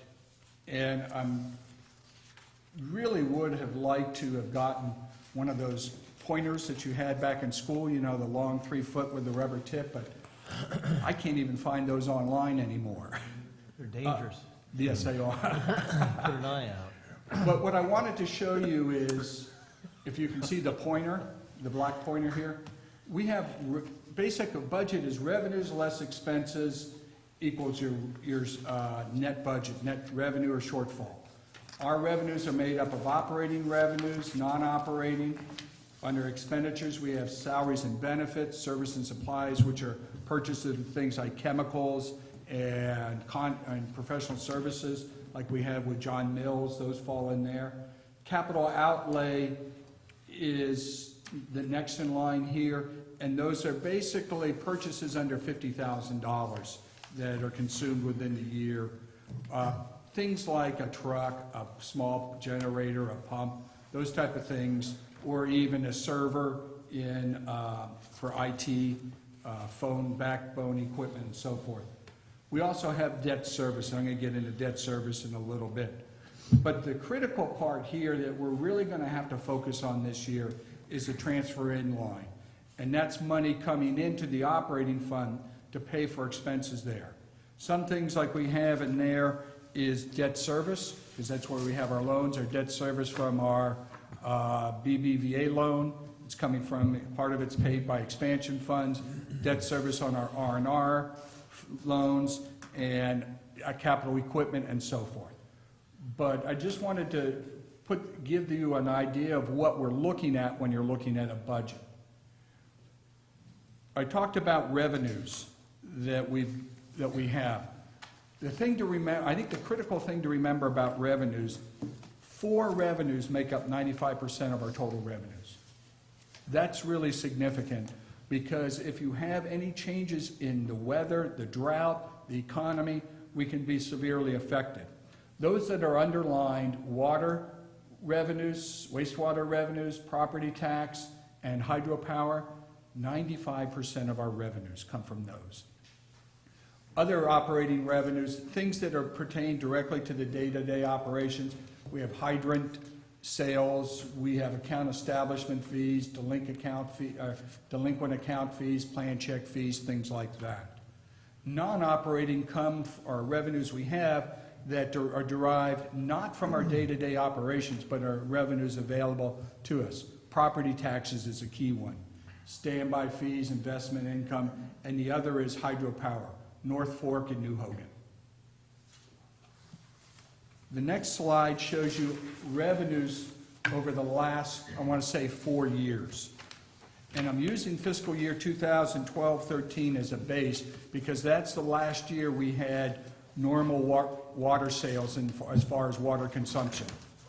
And this is where things are telling here. If you take a look at this number up here under operating top left-hand corner, we had $7.7 million worth of water sales. That's a combination of base and consumption. If you go out to last year, the audited year for 15-16, we only had $7.1 million. So we went down in $600,000 in revenue, and that even takes into account new connections. We actually had close to $700,000 lost in consumptive sales. The other thing to take a look at here is the bottom line. In 12-13, we had $14,943,000 worth of revenues. The end of last year, fiscal year 15-16, we had $14,951,000. Not a big increase, yet you keep seeing increases in expenses. So that's been our challenge, is how to deal with the drought, because the drought and the, believe it or not, the low inflation market has affected our major revenues. Not so much the sewer, but the other items. When we look at budgeted revenues for 15-16, we did increase our budgeted revenues some, and that's to reflect a little bit more in property tax, but we're starting to see a recovery in our water consumptive revenues. It's getting a little bit better, but with the emergency drought still under declaration and what we may have to do moving forward, it's something that we have to consider and hopefully recover from. I just don't know what the state's going to do at this point. But at this point, wouldn't we see an increase in our hydropower? Yes and no. Yes and no. I'll get to that in just a second. So here's our challenges. We talked about the revenues, the water revenues are down, total of $600,000, $700,000 just in consumptive use. And this goes back to last year, 15-16, our last audited year. But we also have challenges on the hydro. New Hogan, yes, is drought related. It goes with the flows. North Fork is not. The North Fork revenues are adjusted by a construction cost index put forth by the Bureau of Reclamation, and it takes into account inflation in construction costs. And in this low inflation time, and we've actually seen negative inflation where some in the construction costs where our revenues actually drop. It is not linked to the actual power that is generated. And I've got a slide for that to show you how it's played into our revenues. So North Fork revenues from fiscal year 12-13 to 15-16 only increased by $11,000. And we're talking in excess of $500,000 of revenue. So it's not tied to the generation. That's the deal we have on the table. And it's been looked at to see if we can re-enter this, but enter negotiations with NCPA, but we're kind of stuck with this for the time being. That 500,000 is our annual revenue. Approximately, yes. Ours, yeah. Yes, not theirs. New Haven revenues from 12-13 to 15-16 actually decreased $105,000 because of the drought and reduced flows.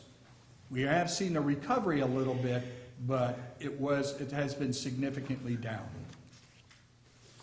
So on those, Dave, maybe you could answer, maybe no one can answer, but as we increase the downstream flows, which just happened in the Calaveras, is all of that running through our penstock in hydro, or are they divert around?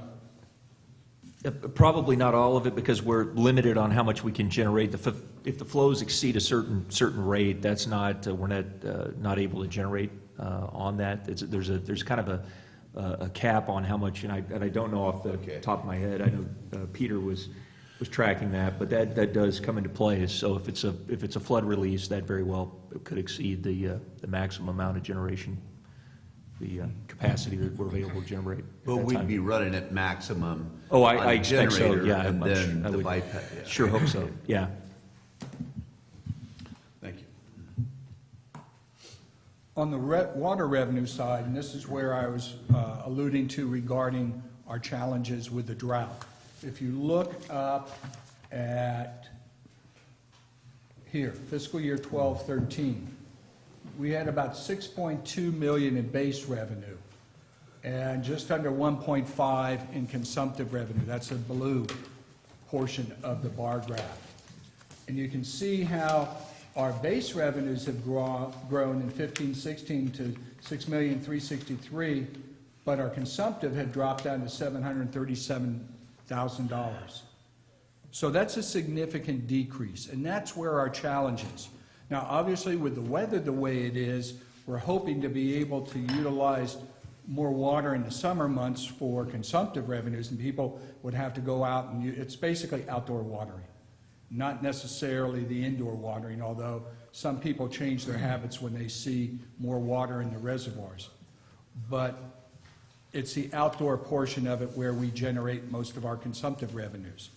And that's something that we have to take a look at, kind of assess, and hopefully by the time we get closer to preparing the budget and bringing it to your board in June, we'll have a better feel for where the state is and what our available water is for that consumptive, and the message that we can give to our customers to still be water efficient, but you can maybe get back to normal in your outdoor consumptive.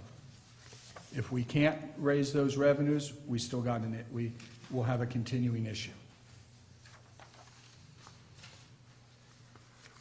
Here are two other portions of our major revenues. Sewer, top left-hand corner, you can see in 10-11 to 11-12, this jump was precipitated by an increase in our rates. That was the last increase we had in our operating rates, July 1 of 2011. The rest of it is just growth, new connections. The hydro revenues down here, bottom right-hand corner, you can see it peaked 11-12 and then started to go down. This is our forecast because I was able to generally see that we'll have more revenues out of Hogan and a touch more out of North Fork. But in response to your question, Director Underhill, you can see that both the drought and the construction cost indicator has adversely affected our hydro revenues.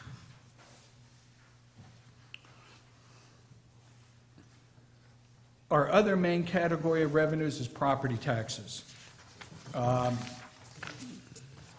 decided to go back to 2007-8, especially for those of you who were not on the board at that time. You can see that in 8-9 was our peak.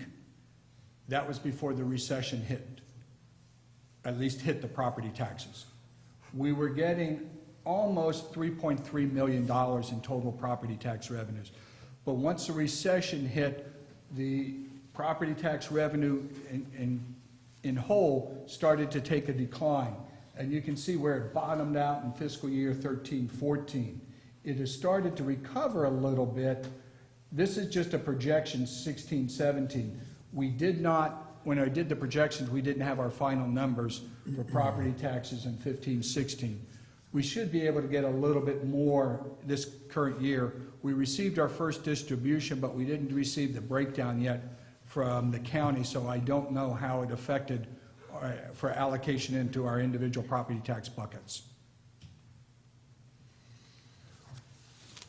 A number of years ago, our board decided to take a look at how we can allocate our property taxes. Part of this was in response to the state threat to take away property taxes from special districts, and that threat is still there. It seems to pop up its head every 10, 15 years, or whenever there's a huge budget deficit. They did take some of our property tax as a borrowing mechanism back in 2008-9, about $256,000 of it. But by policy, your board has decided to reduce our dependency upon property taxes. When I mean by dependency, backfilling the operating fund and diverting more of those revenues percentage-wise into our special project fund. They started out at 5% in special project fund, 95 in operating, and built up 5% each year until with the immediate goal to hit 25% of property tax in the special project fund, 75% in operating. That special project fund is used for projects as deemed appropriate by your board. And it would have to be done either generally in the budget process, or if there's a special circumstance that occurred during the year and we needed to fund a project, we could go to the special project fund. In 12-13, you can see that 75% of the budget went to, property taxes went to supporting the operating budget, and 25 to special projects. 13-14 and beyond, since we were struggling to fund our operations budget, we diverted more of the property tax directly into the operating budget. And we stand at 85-15 now. So you can, as you can see, even though our property tax money had started to increase a little bit, this is what we're looking at for total property tax, the amount of money going in the operating fund also had to increase and jump dramatically because of the fact we're diverting more. Our special project fund monies, however, dropped from $577,000 to about $400,000 for this year. That means less money is available for special projects. The other part of this, and this is what I brought up the last several years, is we are having to divert a significant portion of that property tax money into funding the Jenny Lind Water Expansion Fund's debt service.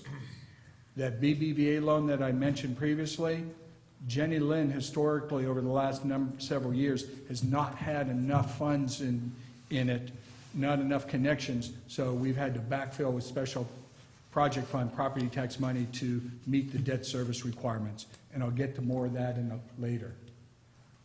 So, going back to our revenue forecast. Jeff, but just on that point, I think that's really important thing to remember on the property tax, the shift from 75-25 to 85-15, and certainly understand why that happened. But you know, it's as a result we've seen obviously this special project fund that we've seen it diminished, and then you know, in part this is probably what gave us the flexibility to avoid having to raise rates all those number of years since 10-11 or 11-12, whatever the last year was. But you can there are other consequences of that, and I know Jeff's going to talk about it some more, talk about it as we go forward here. But you know, we have other funds that have been diminished now as a result of lost revenue with the drought and some of the other stuff. So this is compounding, we've got, this is part, I just want to call attention to it because this is part of the story here, I think, is we've relied more and more on property tax revenue to help address that, but there are consequences because of that, so. That's correct, and not only are we relying upon it to fund our operations, we're also relying upon it to transfer in some monies for one-time costs, or even now, like this current year, ongoing costs. One of the things I want to kind of show you is that 10% difference in fiscal year 15-16 was about $269,000 that was shifted into the operating budget away from the special project fund to help backfill. So that's, you can consider that another $269,000 worth of revenue that we would need to restore us back to that 75-25 split. This chart is similar to the one I showed you in comparison over the years, but this is specific to our current budget year. On the left column, 16-17, where we budgeted $15.5 million worth of revenues, both operating and non-operating. Then I made a projection for 17-18 and beyond to 18-19, 19-20. One of the things, the biggest takeaway here is this number, change from the budget year for 17-18 to 16-17. I'm only anticipating an increase of $200,000 in new revenues. Some of that is related to a little bit more increase in consumption revenues, some new water accounts, sewer accounts, and also a little bit of growth in property tax money. But really that is not significant increase. And if you take a look at beyond that, it's about another $180,000 a year. So we're not seeing significant increases in our revenue department. Now coming back to our budget basics, I want to again focus on this line right here, transfers in. This is pretty much how we've been balancing our budget over the last couple of years. We know that we've had struggles with the drought. We realized that. We knew that we did have some flexibility in reserves to be able to use one-time revenues, and we did have some available resources. But we also knew at that time it couldn't continue on. And we're coming up to that stage where we really can't continue on much further. But this is where I think your board did look at your ratepayers and say, we're not going to put a drought surcharge on, we're going to do what we can to button up our own expenses and try to maintain our costs to be able to be supported under the current rate structure. We were able to do it for the last couple of years. Moving forward, we're going to have to look at different ways to balance our budget. When I talked about transfers in and our reserves, Fund 108 is our interest reserve fund, which houses the majority of our reserves, just under $11 million. The key reserves that we have in this is a 90-day emergency operating reserve. This is just in case something critical or severe happens to the district and we have no revenue source, but we still have to pay the bills. And this is usually try to keep a 90-day supply, which is about 1/4 your operating budget. We're fairly close this year. As the budget grows, $4 million may not be enough, but we have reserves for that. And this is critical. And a side note to this, when you go to borrow money, banks love seeing reserve. They'd much rather prefer lend money to people who have cash. They'd rather not lend money to agencies that don't have money, even though those agencies need it. It's sort of like those who are well off have a better opportunity to advance themselves. And over the years, as we've done lending, went out to borrow money, these reserves is what really has given the pluses on our side. The other is the water rights reserve. And these reserves were set up by board policy back in the early 2000s and last updated in 2013. The water rights reserve is to secure, protect, and preserve the district water rights for beneficial use. The target is a minimum of $3 million. We've been able to maintain that until this fiscal year. We have allocated we budgeted 220,000 out of this. We'll see where it lands out of at the year end. This is going forward to study or to fund the studies for the AB 124, for the Moqualamy River study, and also to help fund John Mills' work for the Bay Delta, which you heard about today, and some of the other issues that we're funding. Yes, ma'am. I have a question. Here, under all of these less transfer to capital outlay, less transfer for New Hogan O&M, which ones of these are we gonna be able to drop, or are they gonna be continuing? I'll get to that in just a moment. Oh, okay. I'm not quite to that slide. Oh, no, that was right here. Back. This one? Uh-huh. It's the next slide. No, on page 13? I'm on page 12. Oh, okay. Yeah. Oh, all right, I'm ahead. I told you this was gripping television, gripping drama. I've lost you already on slide number 12. That's what happens when you review this as you're driving in.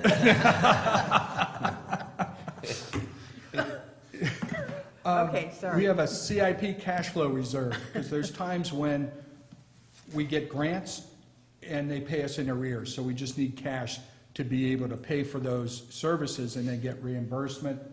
Special Project Fund, that's the one I've been talking about, funded by property tax monies. The board, this is for board-directed special projects. And looking at the rate stabilization fund. We created this one just prior to taking out the loan before BBVA. It's one of the requirements they wanted, and it's just sound practice. It's what many agencies have. It's basically there if you're not able to, when revenues can't meet your debt service coverage, or you have fluctuations in your revenues, it helps even that out. How do we fund the rate stabilization reserve? We actually transferred some of that from unallocated interest that was in the 108 account. It stayed within the 108 account, but it just moved from one category to another. Okay. And I'll show you that in just at the next slide.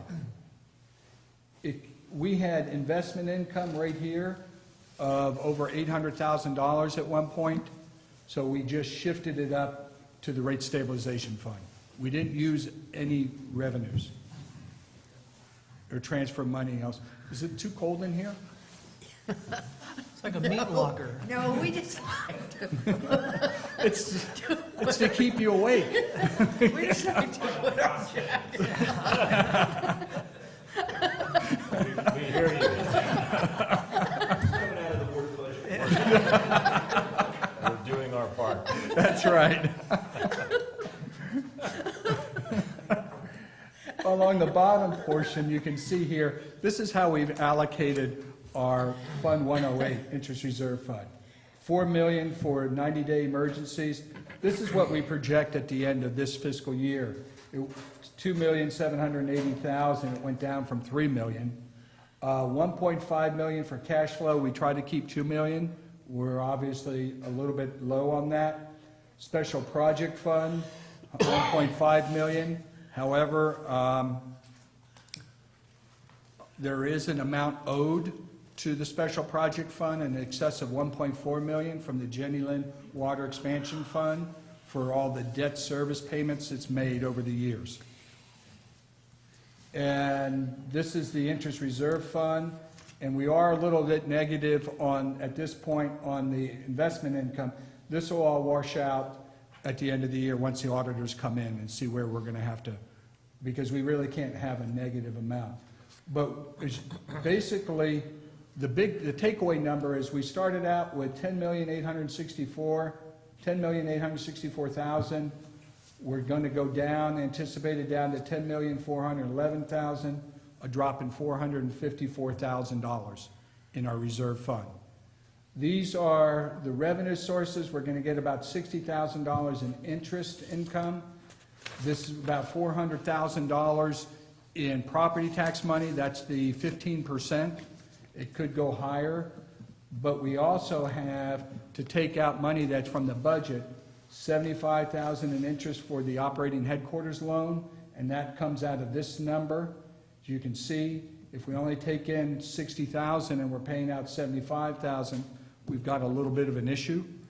320,000 for capital outlay, that's for some trucks and other equipment that have budgeted for in this year's budget. 220,000 out of the Water Resource Fund. I mentioned for the AB 124 study and John Mills contract. Those are two items that are funded by this Oh, the 220,000. 142. Did I say one, I'm sorry, 142? The wild and scenic, right? Is that Wild what and you're Scenic, is it talking- Yeah. 142? Right. My apologies. Also, New Hogan. One of the things that happened to us last year, just between the time we submitted the proposed budget and the adopted budget, Army Corps of Engineers upped their support costs for New Hogan, and our share went up $155,000. And we didn't have money in the budget for it. So we had to transfer money from special projects over to that. That's an ongoing cost we're gonna have to look at absorbing within our budget. And we did do a one-time transfer to the operations budget, 81,000 for the Wallace loan payoff, which we ended up saving money over time. Now this, we project 110,000 is gonna have to come, or less, is gonna have to come out of the special project fund to backfill Jenny Lynn Water Expansion Fund. It was originally budgeted at 297,000. We've gotten 15 connections so far. It can't get any worse than that. So, but we're still Yeah, getting, we're getting connections. Yeah. But Every year we talk about Jenny Lynn, and, Yeah. you know, I hear that it's improving and hasn't made it yet, huh? Well, actually, if I want to be a little bit optimistic, last year, we only had to transfer in $51,000 to pay its debt service, and debt service is around $390,000. We had 23 new connections last year. We've had 15 so far this year. Oh. It is getting better. Oh, okay. And if it continues at that 23 connections per year, it's only going to take about 6 or 7 years to pay back the special Oh, project fund. great. But that means there's We'll done- see that before my retirement then, yeah. Yeah. Okay, so we are gonna be able to drop off this 81,000? Yes. Okay, that's the only one. Yes. Well, hopefully, and I'll get to that in the next slide. I just have a comment here. I think that, we're seeing water years that are comparable to 97. And I'm curious what our hydro revenue. Right. That's- Balancing everything else out, $97 versus 2017 $. My gut feeling is that our revenues are gonna be a little higher than what you conservatively estimated. Maybe up to, since I was looking at the 2012-13 year being the highest, I see it surpassing that, which might get us another 200-ish thousand.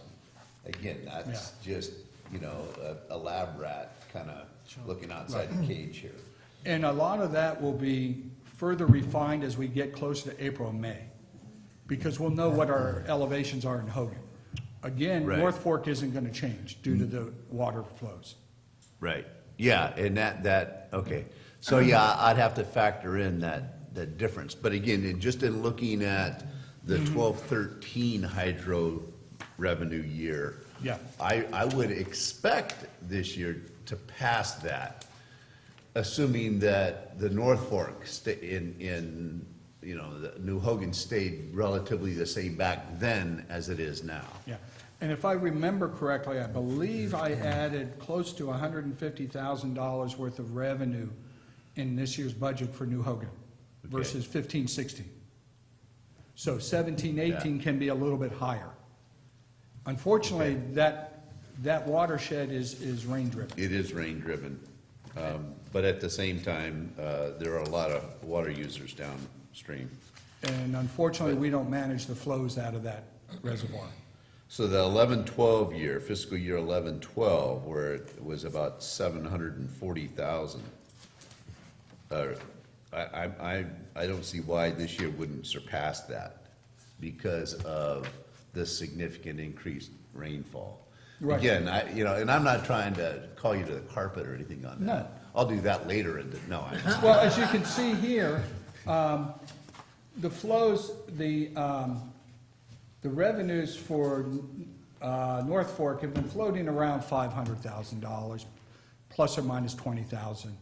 So we basically, at this time, probably got close to $250,000 worth of revenue out of New Hogan. And back in 11-12. yes, down in Yeah. this area here. Yeah. And so I anticipated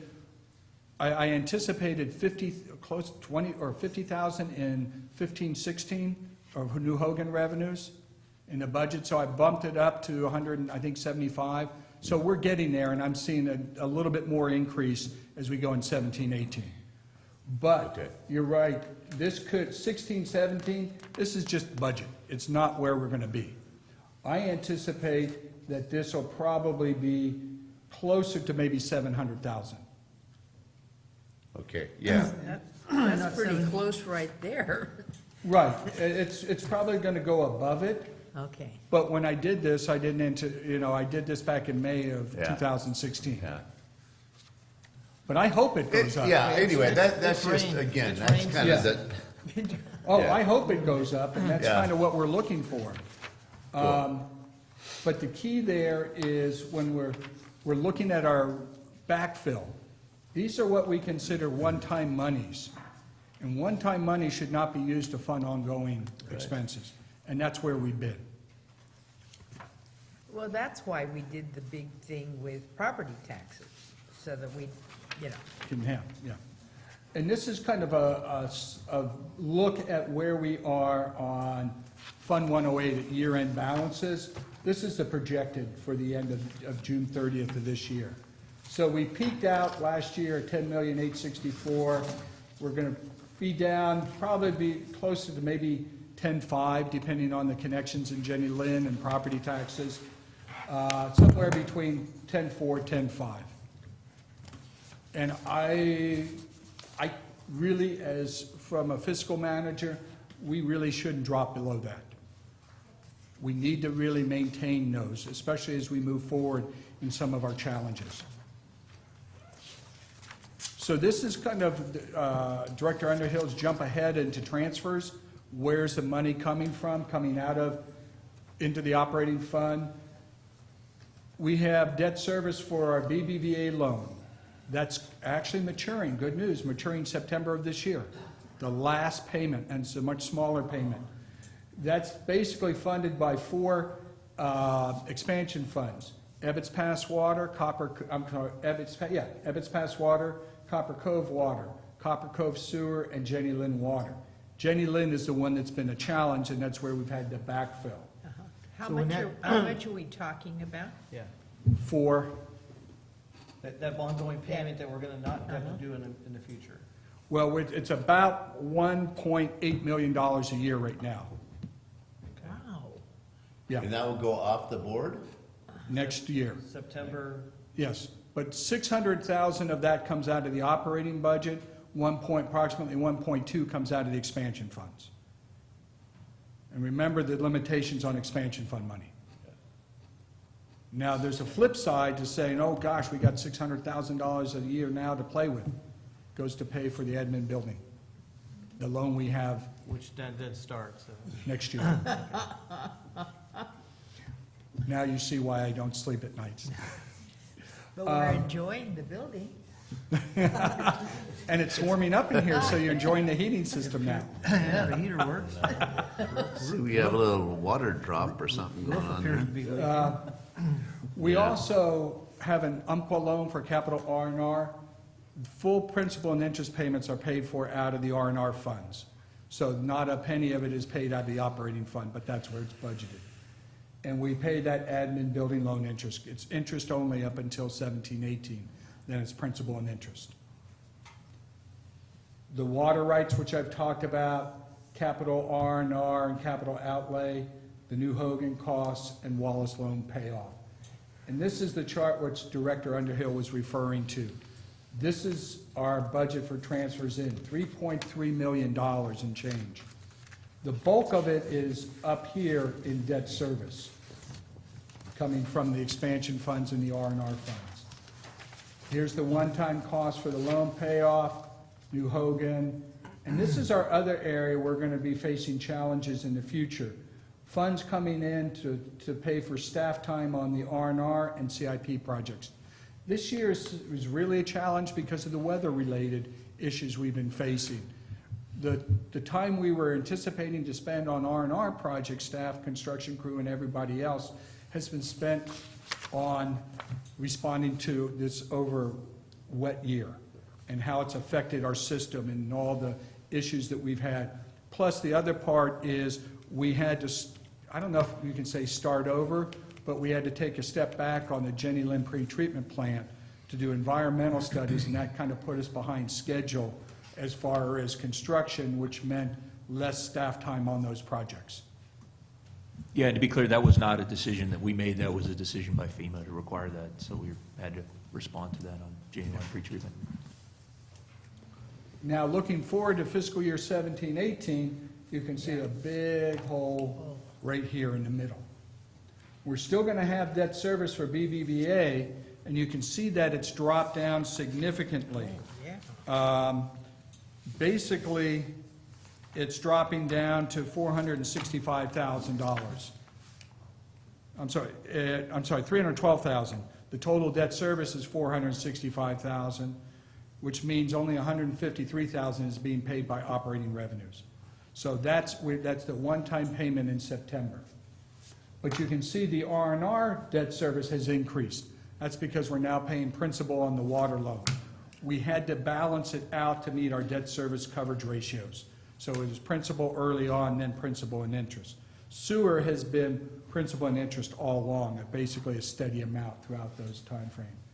We're still going to have about $75,000 worth of interest payments on the building, and we've reduced our projection of staff time on the R&R and CIP projects. What I didn't include is we don't need the Wallace loan payoff anymore. I didn't include a transfer for Hogan O&M because you shouldn't use one-time revenues for ongoing expenses. I didn't use any money from water rights, same reasoning, and capital equipment. Really, in reality, we should be funding our truck replacements with our operating budget. And I know this presents a skewed look, but I think it's important for your board to understand where we stand on our basic operating revenues covering our operating expenses. Now, that covers revenues and transfers in. The next area that I'm going to go forth and cover is all our expenditures. Salaries and benefits, services and supplies, and debt service. Under salaries and benefits, if you take a look at historical trends, salary costs have not been increasing that much, maybe 1.5% over time. And that's in aggregate, totality. If you have COLAs, then you have step increases and everything else. It's been basically last year or two about 2% in aggregate. Employee benefit costs have been the one that's been going up because you have medical insurance, you have PERS costs, and you have retiree health costs. Those are the three big portions of it. And obviously PERS has been getting the headlines recently. If you've been following Sacramento Bee and all the other newspapers and media outlets talking about PERS problems and PERS issues, changing in the discount rate, how it's going to affect agencies, and so forth.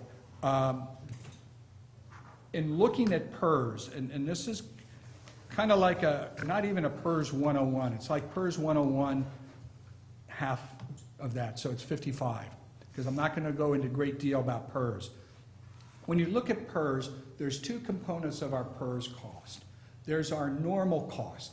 That is the cost of providing future benefits for current employees, such as myself. They do an actuarial study that says for X person to get benefits when they retire to cover their extended period of life, you have to pay a certain percentage of their salaries into the fund. They look at that along with their, what they call their discount rate, their anticipated earnings, and then they factor in what that cost is. So that's the cost, basically the annual cost of retirement benefits for our employees who are working today. Then you also look at the unfunded accrued liability. This is the difference between the estimated amount of obligations versus the current assets. This kind of changes each year based on investment experience, experience in contributions. They continue to reevaluate their value of their assets. They're looking at what they call their basis for their amortization, whether it's mortality rates or any other factors that are going through this process, number of people retiring, when they retire, and so forth. The UAL, and that's a term we also use in our retiree health valuation. Our UAL is now broken out to be a dollar amount within our annual PERS cost. They amortize it over 20 to 30 years based on the type of unfunded liability it is. If you ever have interested, and trust me, even from my perspective, talking to actuaries, I really started enjoying some of this information. But you go to our valuation and you look, because they break it out by the end of each year. They'll look at the balance of our unfunded liability at the end of each year. Let's say it's $100,000 at the end of 11/12. Then they'll amortize that out over 20, 30 years. And this is what they call their base amount. So they'll look at the unfunded base amounts, add and each one will have a different amortization period, because a lot of it is the difference between assets and liabilities. That's what they're looking at. Sometimes it includes some other changes, such as when you increase the benefits to your organization, or you give a golden parachute to some, that it adds liabilities that weren't accounted for previously. So what they'll have is in our actuarial report, they'll add up all those unfunded accrued liabilities. They'll look at the amortization schedule and say, okay, for 16-17, your amortization, your UAL is X amount of dollars. Then they'll project it in 17-18, 18-19, and beyond. If you take a look at this, and again, I can give you copies if you're really interested, but the bottom line here is to look at this. Our unfunded liability for our plan for our employees is $7.7 million. That number can change a little bit, but you pay a portion of that down each year, and it goes up each year. So looking at fiscal year 16-17, 17-18, our normal cost, the cost of providing retirement benefits for current employees, is only going to go up about $13,000, and that's based on a percentage of total salaries. If you look at the unfunded liability and they give us that number, it's going up $73,000 because it's growing. And again, it's reevaluated each year. So our PERS costs are going up $86,000 from this year to next year. And these are numbers that are provided, at least this amount, the unfunded liability in the valuation report. They give us a percentage for the normal costs, and then what we do is we look at our salary and benefits. We have a great big huge spreadsheet with everybody's information, projected what they're going to earn, multiply it by the rate, and that gives us a projected normal cost. But obviously it can change based on individual salaries, if we get new employees, people retire, and so forth. But that's our estimate. I have a question. Yes. Are we investing our unfunded liability? No, that's on the books with PERS. Oh. Now there is. Certainly would like to get Yeah. some interest off of that. There is an option for that. Oh. And I'll get to that in just a minute, but I want to worry you more right now. Yes, sir. But as I understand it, the current plight of the PERS program is largely due to the fact that their investments have lost value, and as they creep up, or hopefully creep up and get back to what the new normal even, isn't the unfunded liability likely to diminish? I mean, just because of the increased value of their investments. Part of it, yes. Part of that will not happen. And I want to, it's a great intro to one of my next topics. Should we roll the drum? We're going to do this. Here's some PERS trends. Back in 2010-11, we used to have our normal cost and our unfunded liability all rolled up into a percentage. And it showed you a percentage of our salaries and benefits. It was a little under 18%. So at the district at that time had its normal cost, 580, and we also paid the employee share, the 8% employee share of $373,000. But we also had what was called a PERS side fund obligation. That was an unfunded obligation liability from prior years. One, when the district went to 2.7 and 55, it had to buy into the miscellaneous pool and some other prior. So we were paying that off it's sort of like you take out a mortgage with PERS. They amortize it over a certain number of years, and you pay interest at their discount rate. And their discount rate at that point was 7.75%, because that's what they expect to earn on their investments, so that's what they're charging you. We found we could get a better deal by paying off that loan, and we took out a loan through Umpqua at a little less than 3%. So we saved the difference in interest. Did that make sense? Mm-hmm. That's what we could possibly do on our unfunded liability moving forward.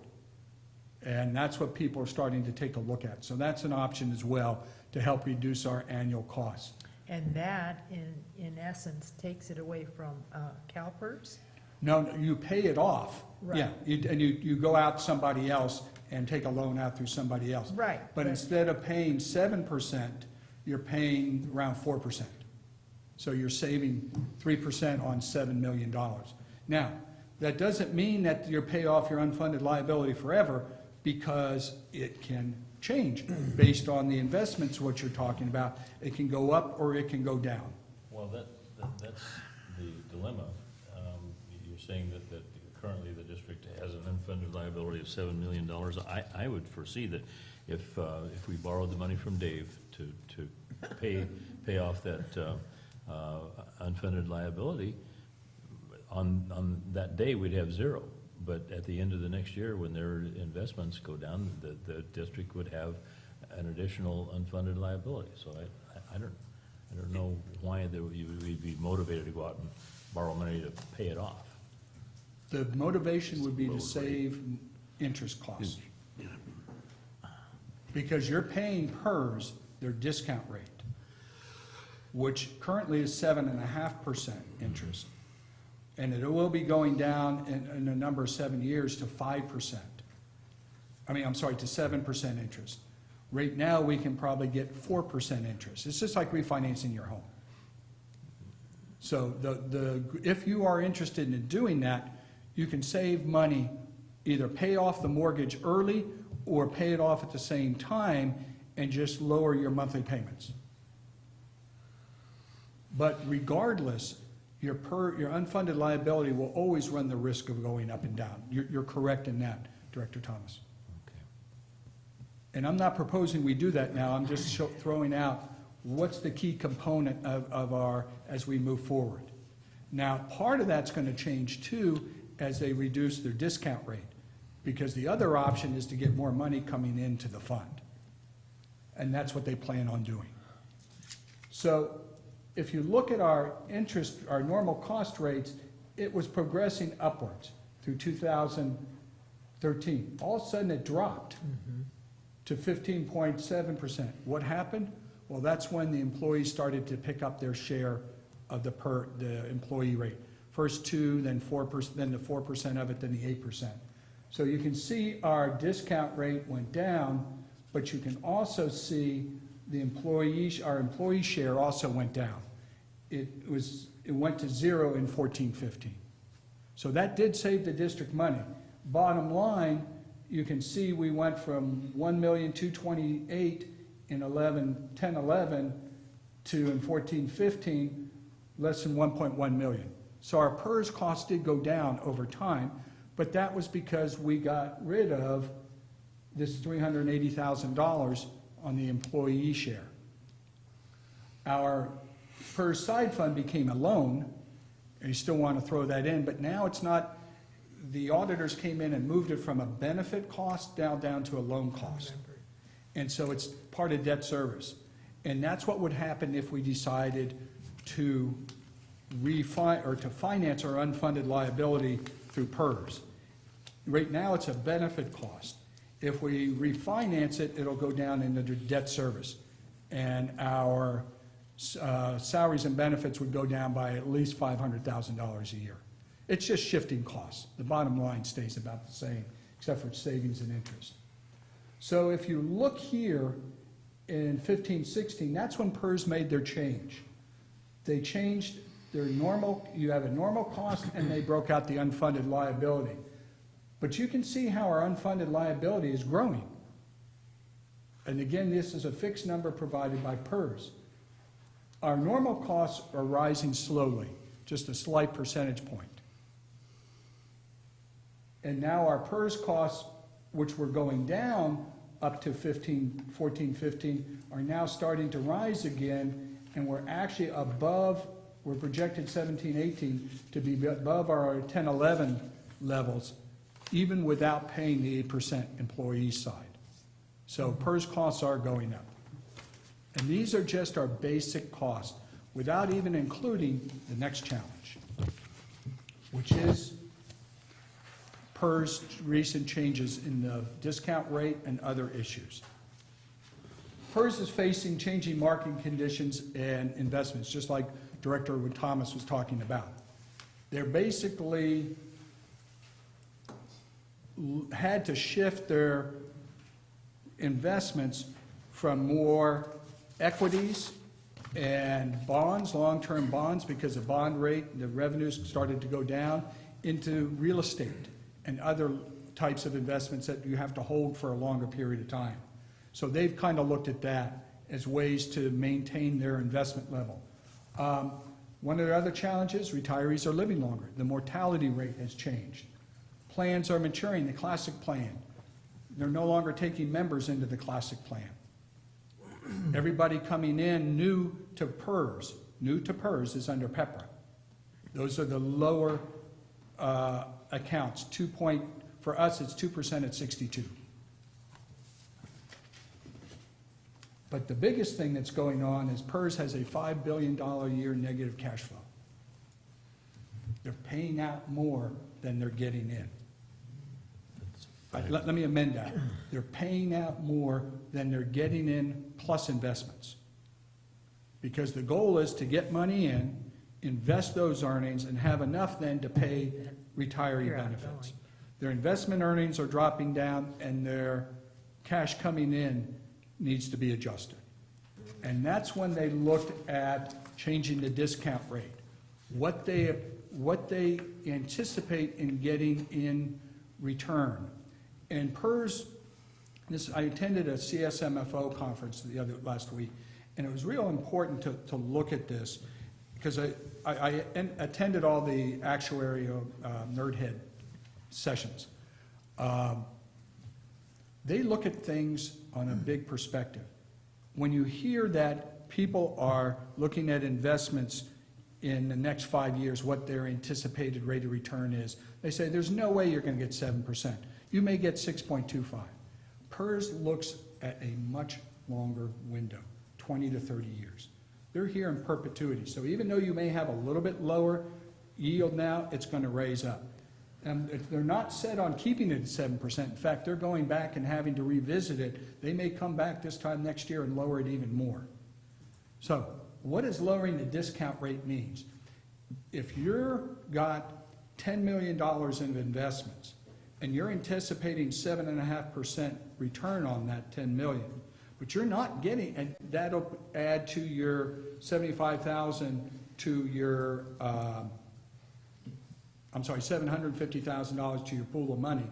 So you want to have $10,750,000 at year end. If you're going down to 7%, that means you only have $10,700,000. You need to make up that $50,000 somehow because you need that level source of funding. What happens? They raise the normal cost. They raise the rates that they charge the agencies. So our PERS costs are going up.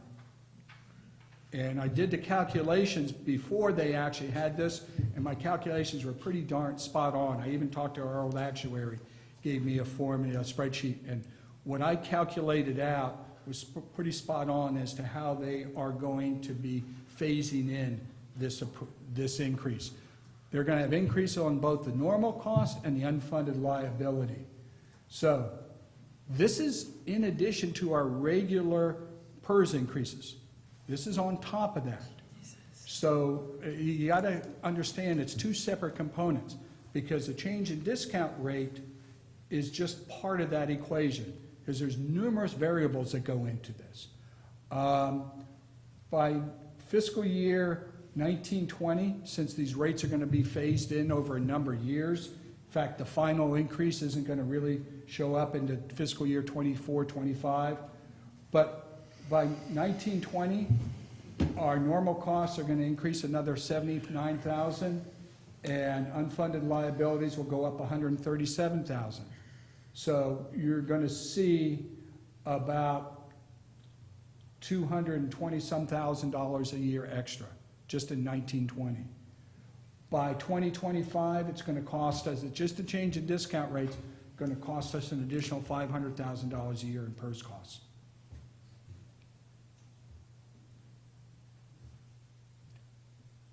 What PERS, the next step PERS is going to take is they're going to go back and do their reevaluate or redo their valuations. Now they're way behind the curve, but they have to do it based on information. The PERS valuation that we received in October, November of last year is for the information dated June 30th, 2015. Because it takes them time to get all the investment information together and look through because they have everybody's plan, everybody has a different plan they're evaluating. Ours is evaluating separately from everybody else. So it's a little bit different. They're striving to get it done faster, but they're always a little bit behind. But they're going to redo their valuations, hopefully have them out sometime this June, July, and this is for the current valuation dated October last year. But they're also, with all those new valuation numbers and how they reevaluate it with the new discount rate and their investment portfolio and such, they may have to come back to their own board in February next year and ask for another lowering of the discount rate. So there's challenges ahead on PERS. The estimate is this change in discount rate will reduce your level of funding by 4 to 5%. So if you were at 80%, it reduces your level of funding down to 75%. PERS in general, in its aggregate, is funded at about 68% level. This is a figure on reducing it down to about 63%. We, on the other hand, we're in the low 80s. 2 years ago, this past year, we're down to high 70s. We'll still be about 75% funded, which is really darn good at this particular point in time for a number of agencies. Those in the fire protection, public safety are really struggling because they have a much richer pension program and more years in which their people spend on the retirement rolls.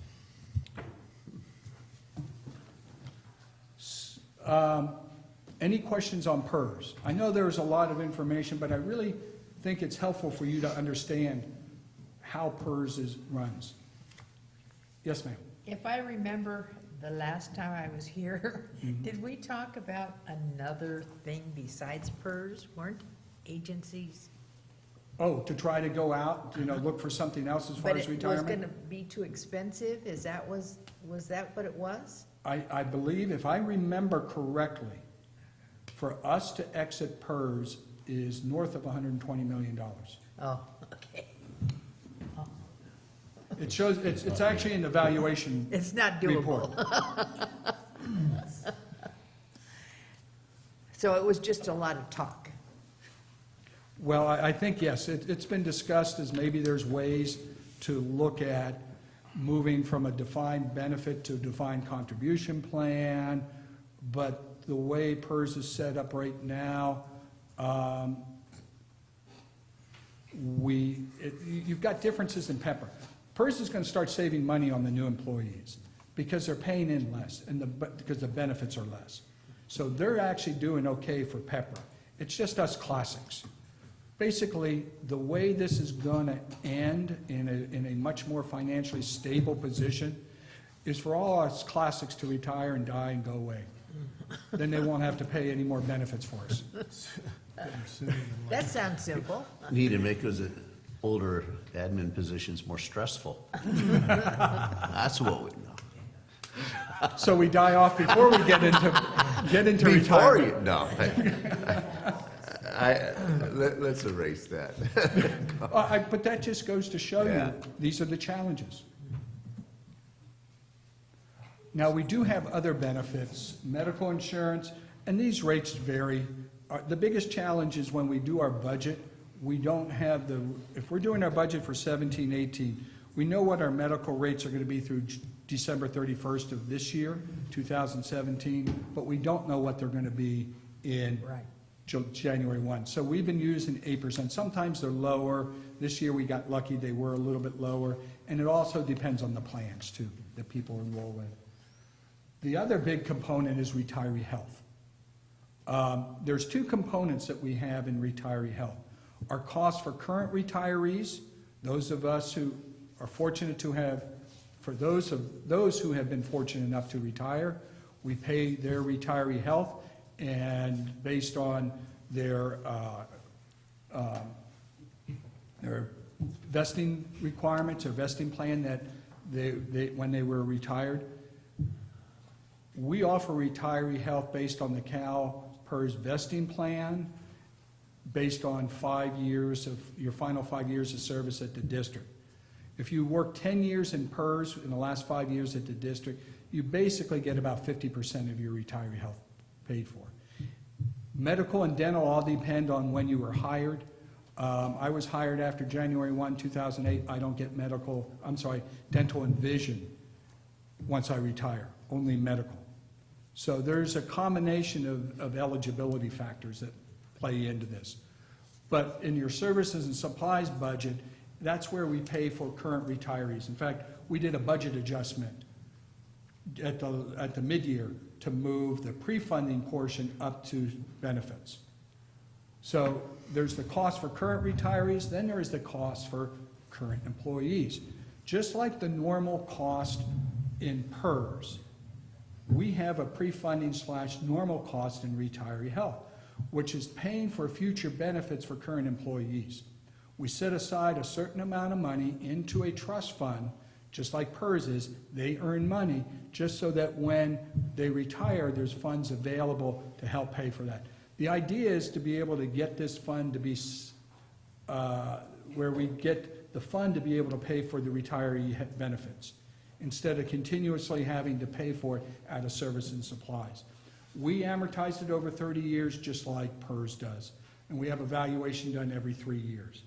So we make an annual contribution into a trust fund administered by PARS, invested with Highmark Capital, and we don't take funds out of it because we fund our current retirees out of our operating budget. So it's just kind of set aside, so at some point we hope for that fund to be able to pay for the benefits. Based on our experience, although it could go up, our retiree costs for current retirees go up 2 to 4% a year. However, our pre-funding portion of it, that's our annual required contribution, is going to go up to $82,000 next year, or $694,000. and that's based on an actuarial valuation that we have performed. We look at it going up to about $746,000 in 1920, fiscal year 1920. That could be changed because we have been under GASB 45. You've heard that terminology in the past for retiree health. Well, GASB came out with 74 and 75, which will replace 45 as of July 1, 2017, which means that we have to have a different way of performing our valuation. If you don't meet their requirements, basic bottom line, if you don't meet their funding requirements for retiree health pre-funding, they're going to lower the discount rate for you. Our discount rate right now is 7%. We're sitting at about 6.5%, 6.7% on our investments. We're going to have to probably drop it down. GASB says if you're not funding to an adequate level, they're going to be looking at the 30-year Treasury amount for what you're going to have to use as your discount rate, which is significantly lower, which would increase your costs dramatically. So once we get our valuation done next year, they're going to perform it July 1 of this year, get it done. We won't get it, they're going to perform it in the fall of this year based on information after our audit is completed for fiscal year 16-17.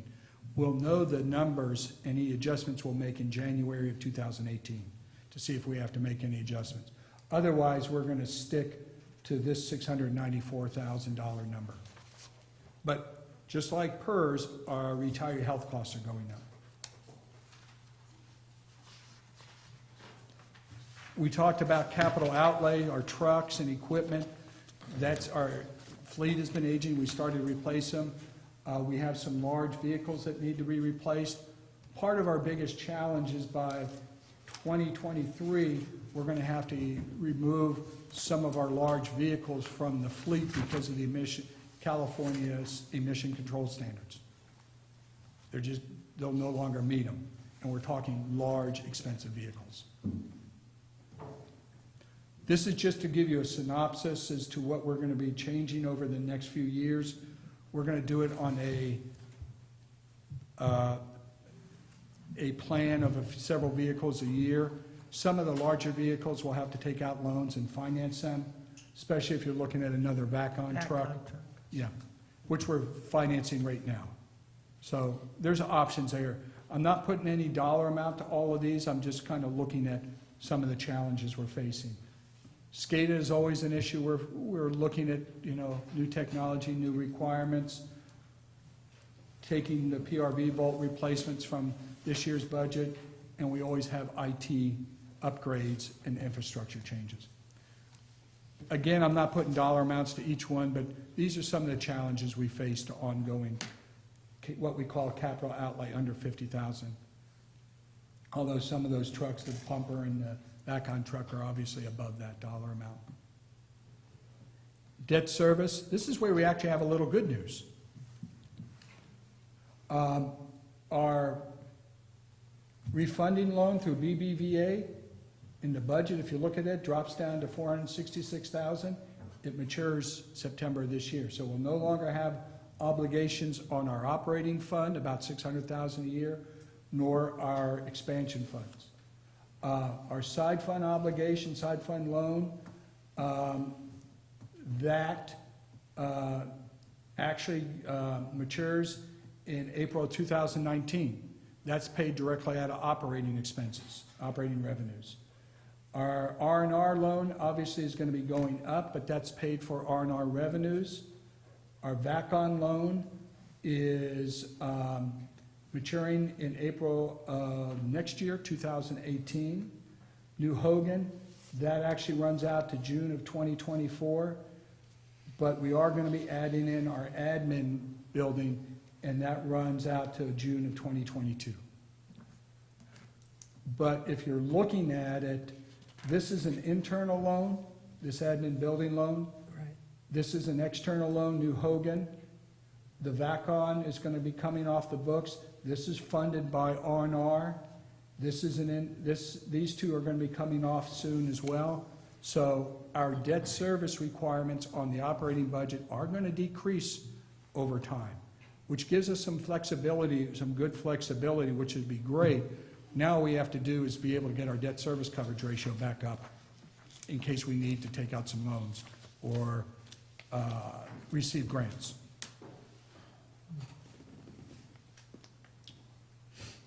Now, I had to make certain assumptions when I'm looking at the forecast. And these assumptions can be right or wrong, but it's just kind of my perspective as how I see things. Some of these will be driven by future negotiations between you and the union as far as wages are concerned and benefit packages are concerned. But basically what I tried to do is keep a status quo budget. I'm looking just for moderate growth in water consumptive revenues. That can all change based on how we look at revenues in the drought and how long this, how far this rainy season goes into spring. Obviously, if we have a wet spring going into May and June, people start watering their lawns later. I haven't turned my sprinklers on in months, and I don't think anybody else has either. So we're going to have to look, see if there's going to be some outdoor watering. We're going to see limited growth in base rates. We get a few new connections each year, as well as limited growth in property tax, hydro. I'm hoping we max out hydro. But it wasn't much of an increase over 16, 17 when I jumped revenues up significantly. Based on this year's experience, we're reducing the amount of CIP and capital R&R support for the operating budget, basically funding salaries and benefits. Now, it could go up if it's a dry year. We have more of an opportunity to do projects. I had to be a little conservative on that. This year I know is an anomaly because of the weather, and we've had to divert people from projects. When we were going to be replacing Bluebell lines down in the Jenny Lynn area, the weather hasn't permitted it. They've been responding to a lot of issues, especially up the hill, due to all the weather-related issues we've been facing. I have no new positions, no new programs. I've reduced capital outlay down to $395,000 a year. That's vehicles, equipment, SCADA upgrades, PRV vaults, manhole replacements, those type of things. It's a fixed dollar amount. And actually, it's reduced from this year, but a little bit higher than back in 14, 15 and 15, 16. But I also included principal payment for admin building, adding on this one. That was passed by resolution a number of years ago when they decided to do internal financing here. But other than that, I added no new debt. My goal is to reduce, and this is up for interpretation, but we need to reduce the district's reliance on one-time funds, basically reserves, to fund ongoing programs and balance a budget. And we've done that the last couple of years because of the drought, because of the challenges on revenues. So we really need to develop a strategy that either gets us there or phases us in. But we have to do something to focus on providing revenues that cover our expenses. This is the slide I showed you before about revenues. It's just the same copy, but I wanted to refresh your memory. 15.55 million of revenues for 16-17. We're upping it about to 15,755,000. Again, just a slight increase, $205,000 of new revenue. If you look at expenses, we went from 18,920,000 or 20,000 in 16-17 to a projected 19,087,000. Only a $167,000 increase. The part of that is salary and benefit increases. We did, as you can see, cut down on services and supplies, but that's basically moving that retiree health pre-funding portion $612,000 up to salaries and benefits. So it's just moving expenses from one to another. So overall cost of operations went up $141,000. Capital outlay, I told you we're going to drop it down to, I want to drop it down to $395,000 level. That may not be sustainable because of all the things that we need Well, to. that's what I was thinking as you said that, because look at all this capital that you, But that's over a multi-year timeframe. Oh, That's just, okay. not- that's through 2023. oh, okay. So we just need to phase in our purchases. Okay, so 105,000 is, Yeah. yeah, okay. And then we're looking at debt service going up 131,000. That's predominantly, we're adding in more money for the BBV, I'm sorry, the UMCO loan, the R&R loan, because we're paying principal on the water side, which is about $700,000 a year. And you see moderate increases for 18-19 and 19-20. Looking in the terms of, you know, maybe you see a significant increase in 18-19. Let me get my slide here. I believe that was in the neighborhood of $340,000. Some of that is that PERS increase that I talked about, retiree health. And the other is about a $67,000 increase for 1920.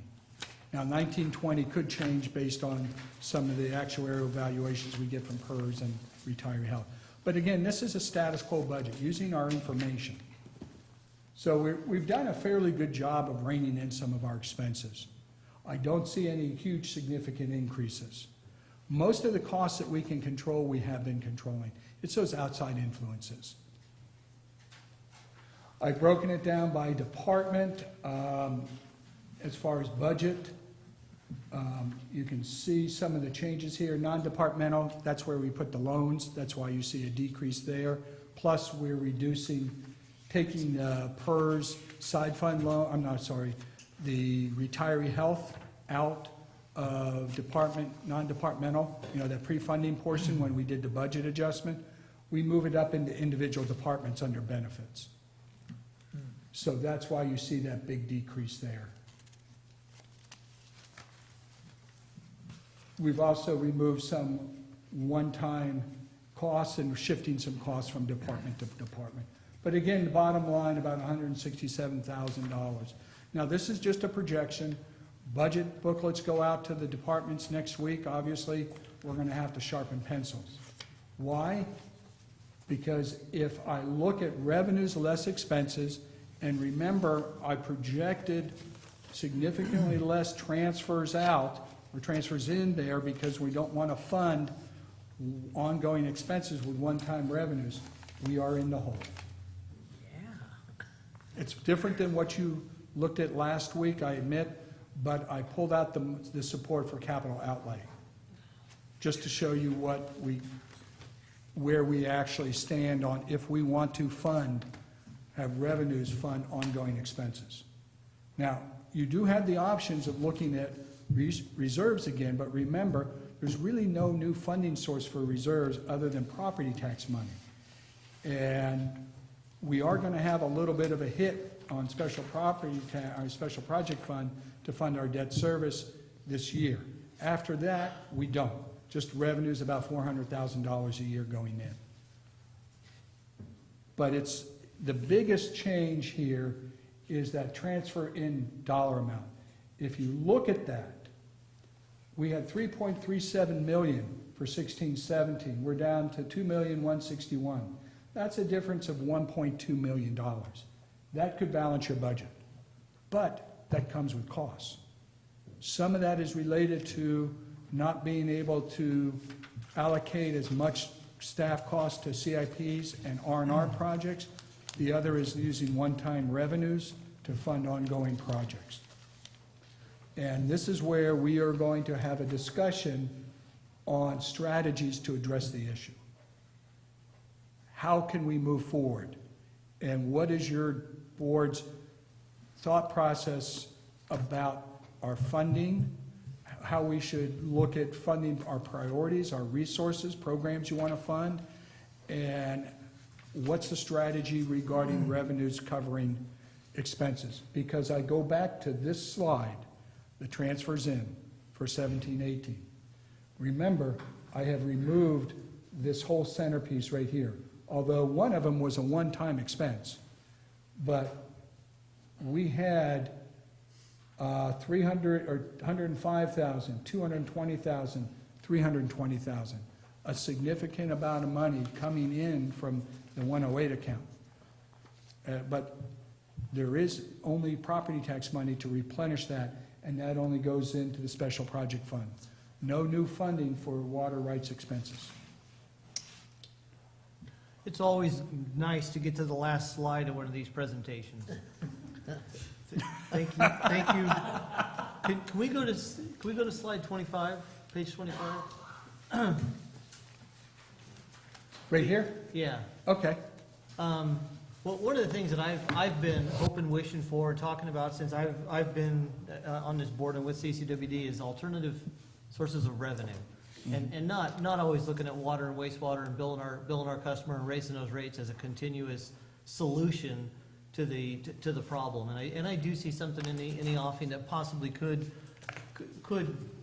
help us at some point. And the water transfers are not part of that slide right now, and possibly could be at some point in the future. And that would be something. And there's other alternatives of getting outside this box that those are the only revenues that we have, and the only things that we can do as a district. And I know we are continuing down that road, and we're doing quite a bit of work on the on that, and looking for alternative sources of revenues. And that is something that I'd like to continue to explore and delve into, and at some point we're going to be successful at that, I think. And that's why I talk about developing strategies. Because obviously we're going to have to think outside the box. Because we're looking at long-term requirements, funding requirements, to make sure this district moves ahead. And having to place the burden on a small portion of our revenue sources. Because remember, I go back, we only have 4 major sources of revenue. 4 revenue sources create 95% of our revenues. If we can add that 5th revenue source of significant proportion, you could help us move forward. And remember, I'm not funding any new positions or programs.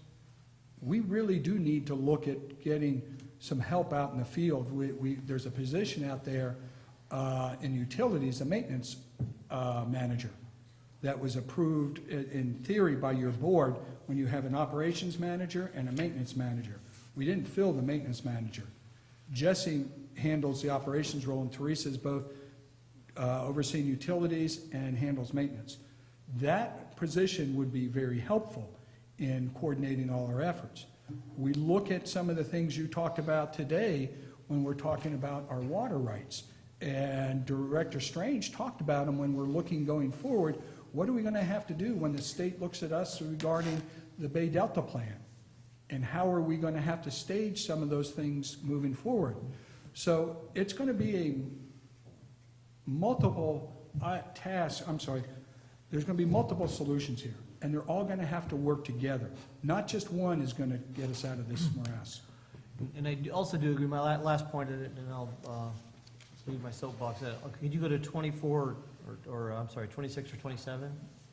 And I do agree with you, Jeff. I do think we've done a great job in controlling our costs and reducing costs and expenditures on operation, our daily O&M, including salaries and replacing employees. I think we've done a great job there. It might be a little more that we can do there, but there's not nearly the meat on the bone on the expense side as we need on the revenue side. Right. And that's where I think our developing strategies needs to take place more. Right. Thank you. As I mentioned, we haven't seen significant growth in costs related just to salaries. Benefits have been growing, and that's where we have less of a control over that, the PERS, the health programs, and the retiree health. On the services and supplies side, we did see a significant increase this year in our electrical costs, CPPA. That's been an area. Although Teresa has also been really reining in the laboratory costs, our lab services. So we're looking at areas that we can work on, but some of our costs are just outside our control. And those are things that we have to understand, but plan around, and focus on those that we do have the ability to rein in. I'm glad you brought up the electrical cost, because again, let me reiterate, where are we with the evaluation of solar? Incorporating that into some of our facilities and all, as well as are we any further down the road and looking at some inline electrical production and how that can save us money, especially in light of what was one time a pretty cheap little, inexpensive program, our electricity, and now it's starting to climb. So That's something we've been talking about, Director Strange, and it's something we'll continue to look at through the development of the CIP update. But even beyond that, we're going to be meeting with some firms that specialize in this area on some of the other renewables that we could co-locate on our facilities to try to reduce our cost. And also we're looking at, as we do projects, do we have the ability to do something in the way of inline hydro with those? Part of the challenge is where do you get the funding for that? Because we wouldn't be able to use our R&R funds or expansion funds to pay for that. So how do we finance that? That would probably be something we'd have to look at alternative methods to finance. And maybe if the payback period is good enough, it might be attractive to us to do that. But that's one of the challenges of it really, is that we don't have funds on hand to complete those kind of projects. There is some, but very limited grant funds available to do those projects. So, but we are looking for those. So that is part of the analysis that we're doing right now. okay, thank you. One of the things that we do have is property.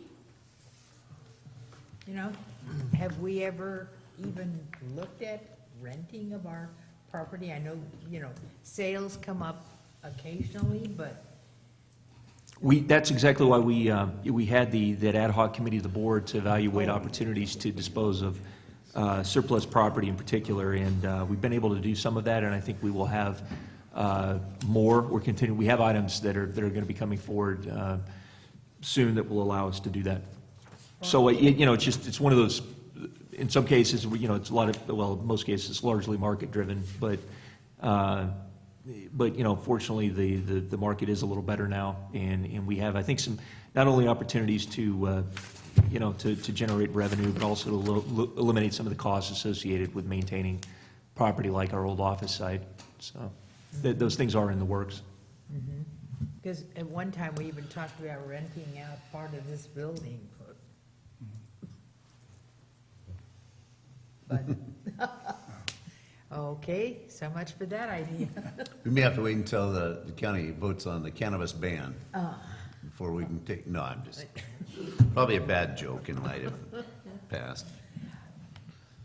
But Okay, anyway. well, you've given us a homework assignment. Yeah. And I thank you for your patience, and Director Strange, thank you for your attentiveness and not falling asleep. You didn't see me, huh? I looked up on occasion. I understand this was a long presentation, but I think it was real critical at this point in time because we're kicking off two processes. One is our budget process for 17-18. The other is the financial analysis by HDR. And the more understanding you have as to how our budget works, the individual components, the better you'll be when HDR comes and presents its report. So you'll have all the background information. And that's really what I was looking for is the education, because really nobody likes us finance people. They just say, where's the money, go pay the bills, and go back to your corner. Go find us more money. Okay, we're going to move on and not do public comment on this item. Thank you. Just kidding. See you chomping at the bit back there, Dennis. We got any public comment on this item? Seeing none, will say very politely, I'll trade you any time right now. And without explaining too much, and I did miss this in public comment, I wanted to thank the district for their assistance with the county recently. We got into a little bit of a situation, and thank you for stepping up and helping us with that. I believe that your assumptions are quite correct here, Jeff, with what you're coming up with. I wanted to, because of everything that I've been doing, the water, because we have full reservoirs, is actually going to depress power prices this year. That's number one. Number two is natural gas prices is what really drives power prices in California. And our natural gas prices are severely depressed. So where we're normally seeing in the $60 to $70 a megawatt price range, we're lucky to see 30. We're up to 30 now. We were at a low of 19 at one time, and that's Noble Energy. But the interesting thing in talking to Thomas Reeves with PG&E is not a single hydro system that they have is considered green power in California, which means that they are not eligible for green power pricing, which is around $90 a megawatt hour. We're in the process with Utica Water of putting one together here in Calaveras County. Actually, that there are 2 plants, and hopefully that will be successful. But just realize that I don't really see a whole lot of benefit. I think CPPA needs to probably come back and review that recent power price change, and maybe look at it from a different perspective. Moving on to PERS, I'm thinking more along the lines of 4%. I don't know if that's where you're at with it, but the county, of course, has a bigger liability on that. I wanted to mention about the Fund 108 reserves. It's great to have that, because when you've got that, you could leverage funds, and that is a very big deal. The county has something called PARS. It started in 2009. It might be something to look at as just an option versus PERS. Just take a look and see whether or not that has any benefit to the overall plan structure for the district. But that's all I have. I thank you for this. This is, to me, old home week. I'm glad to see it. That's why I showed up today. Thank you. Thank you. All right, moving on to number 5, old business under reports. General Manager's report. Yes, Mr. Vice President, just to report, I've been asked to testify before the Little Hoover Commission of the state on forest management and our experience in our county and our watersheds from water perspective on some of the challenges with fire, bug kill, and some of the things that are happening, particularly in the McCallamy watershed with the UMRA's effort, and some thoughts that we've had about trying to mimic that in the Stanislaus Basin. I had met with the executive director and her staff of the commission with the Aqua leadership on headwaters management a few weeks ago, and I was just asked to testify. So that's a real honor, and I'm really looking forward to that. Just wanted to let you know I'm going to be in D.C. next week for the Aqua conference, and as part of that, I'll be visiting with Congressman McClintock's staff, Chris Tudor in particular, who is his point person on water, about implementation of the WIN Act and some of the stuff we're trying to do at Malonis, and then also some emerging legislation right now that would affect the Central Valley Project, including Malonis, and potentially could make it more possible for agencies like us to gain access through contracts with reclamation. As well, I'm going to be meeting with the governor's primary point person on federal water policy, Joaquin Esquivel. He's the deputy Secretary of Natural Resources, and been a terrific person for us to work through on a number of different issues. He's very interested in our efforts on the Groundwater Sustainability Act implementation, SGMA stuff, and as well our efforts to try to do things, from top to bottom of our watersheds on forest management all the way down to the groundwater basins. So look forward to meeting with him. Just want to let you know as well that we've got an effort that's ongoing that I'm a part of through Aqua and the State Legislative Committee, and Aqua has been approached by a Senator, I'm blanking on his name, one of the senators who's been close to Prop 218 issues and issues like conservation pricing and lifeline pricing and some of the other issues related to 218. Bob Hertzberg, Senator Hertzberg, is also chair of the Senate Energy Water Committee and holds an important position there. And he's approached Aqua and asked if Aqua would sponsor legislation to that he would carry that would be to make it possible under Prop 218 to do conservation pricing, volumetric pricing to encourage conservation if the agency so chooses to do that. And as well, there's the aspect of the lifeline rate, making, for us to be able to, or any agencies that would elect to do so, this would be on a voluntary basis, to be able to choose to have a different rate for low-income customers that, like what's happened on the power side, to be able to provide that as an option. Currently, right now, under Prop 218, we are constrained from using rate revenue from doing that because of the requirement that your charges be proportional to your actual cost of service. And so this request of Aqua is to consider being a sponsor of this legislation, because Aqua's been close to these issues and worked on them before in the last session, and so we're evaluating that right now. The decision of the Aqua Board of Directors and the State Legislative Committee was to support it, but on certain conditions that must be met for the association to be comfortable with that, and really most notably it's that that this has to be at the option of each agency. This can't be a requirement of agencies to adopt these kind of price structures. It would have to, and it can't be something that's imposed by the state indirectly, like sometimes you have requirements that to be eligible for grant funds, you have to have done certain things, met certain requirements, and we want to make sure that this isn't brought in through the back door as a way of, for us to be eligible, for example, for grants under propositions like Prop 1, that we would have to have adopted a certain rate structure. That would be contrary to the idea that this is really a voluntary decision that agencies are going to make. So just want to let you know it's something we're playing a role in. I'm very close to this. I know this board has expressed strong interest in having that is an option. Again, it would be an option that the agency would have to decide to do, and the board would have to make that conscious decision. But the idea being that there would be, let's give agencies tools to make this decision if they so choose, as opposed to others who are pushing for things like a public goods charge across the state to make low-income rates available to customers, which again local agencies wouldn't have discretion over. It would be a decision imposed by the state. So that just to let you know that is going on.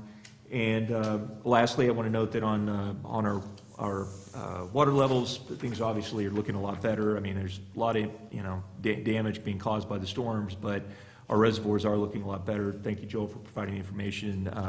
New Melones is at 62%. A year ago, 1.148 million acre feet, and a year ago it was 330,000 acre feet. So that's an incredible difference. New Hogan, we're also at 78%, and 246,000 as opposed to 47,000 acre feet last year. So hopefully that does equate to more hydro revenue. And then Spicer's at 70% full as opposed to where it was at actually earlier. Well, it's actually gone from 60% to 70% within the last in just a month. So that's good news as well. So with that, thank you very much for your time, and that's all I have. Thank you. Board reports, information, future agenda items. Director Underhill. Oh, you're starting at the left? Just kidding. If you'd like to, lean right. You want us to start over here? No, that's You're okay, not right? I'll go. Okay, a couple of things.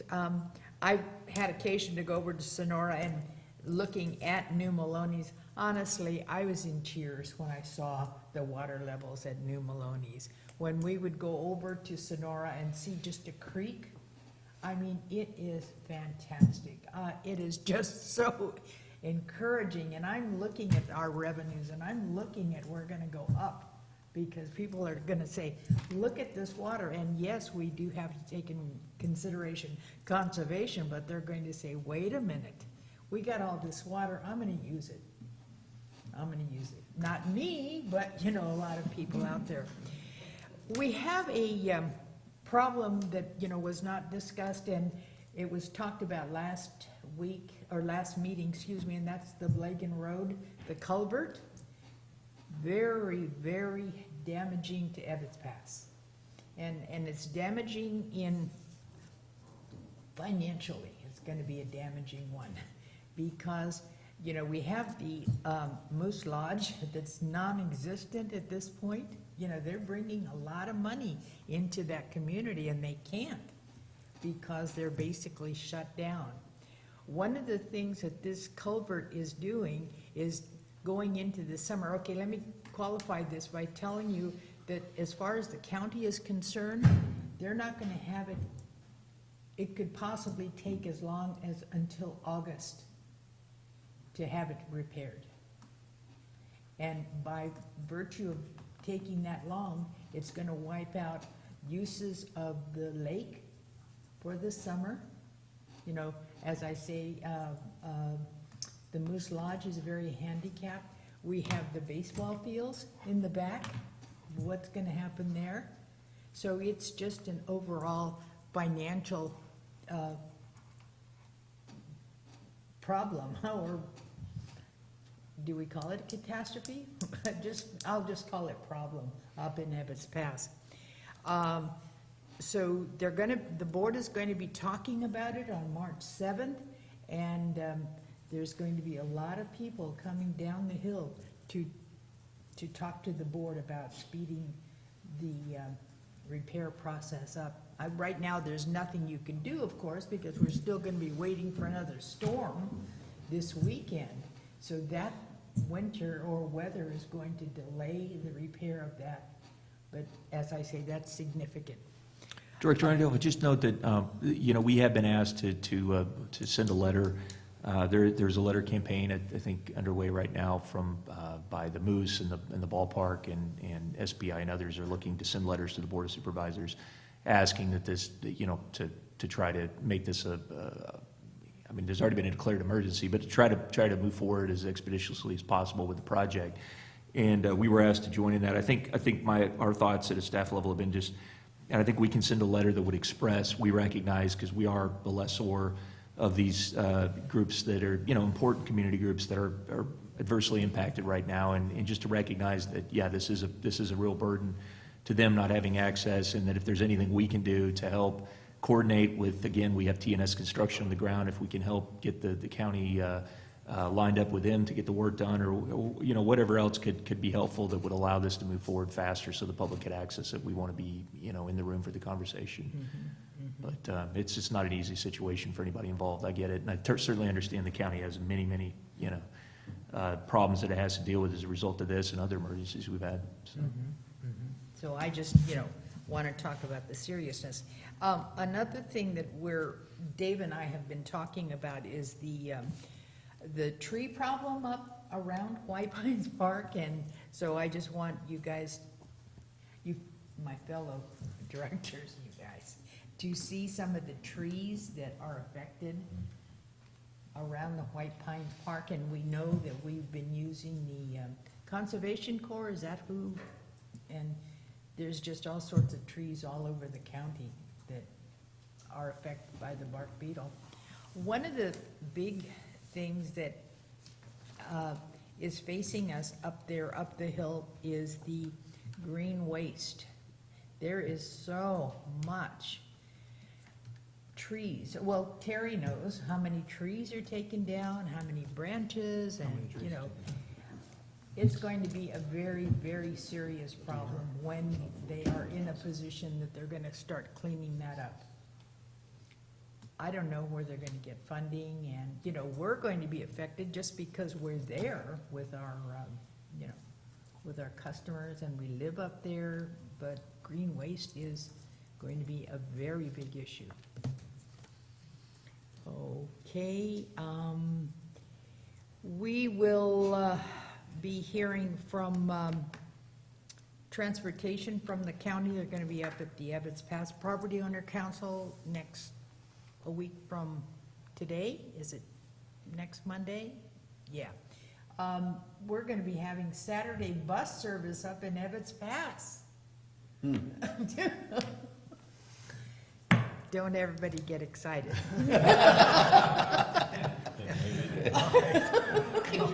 Maybe they could arrange that for Wednesday mornings. Oh. Okay. That's all I have. And I used to be your friend. Okay, Director Thomas? Well, the first thing that pops into my mind is I just want to tell all of you here how much that I've enjoyed the limited involvement that I've had on the board.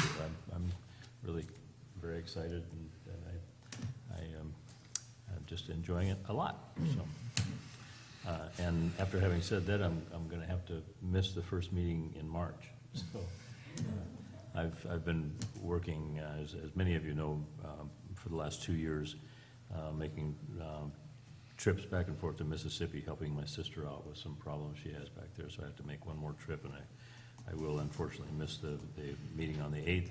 And also, Dave, if we could reschedule that meeting that we've got on the books for meeting with you and Charles about the CIPs, and that was scheduled for 10 o'clock on the 9th. I'd like to move that to the 23rd if we can. And I wanted to ask, I don't need a direct answer on this, but maybe somebody could give me an explanation about the 11 one-ton trucks that we talked about. I was recently considering buying a one-ton truck that was going to put a flatbed on it, and it just became quite apparent to me that a better option was to buy a smaller truck with a smaller GVW rating, and towing a tandem axle trailer. And I think that past practices may prevent considering that type of an option, but a one-ton truck is a lot of money to put out. I think you're exempt from licensing fees and stuff, but if you had to pay those, it would be much greater for a truck that is rated GVW-wise, the continuing expenses for that.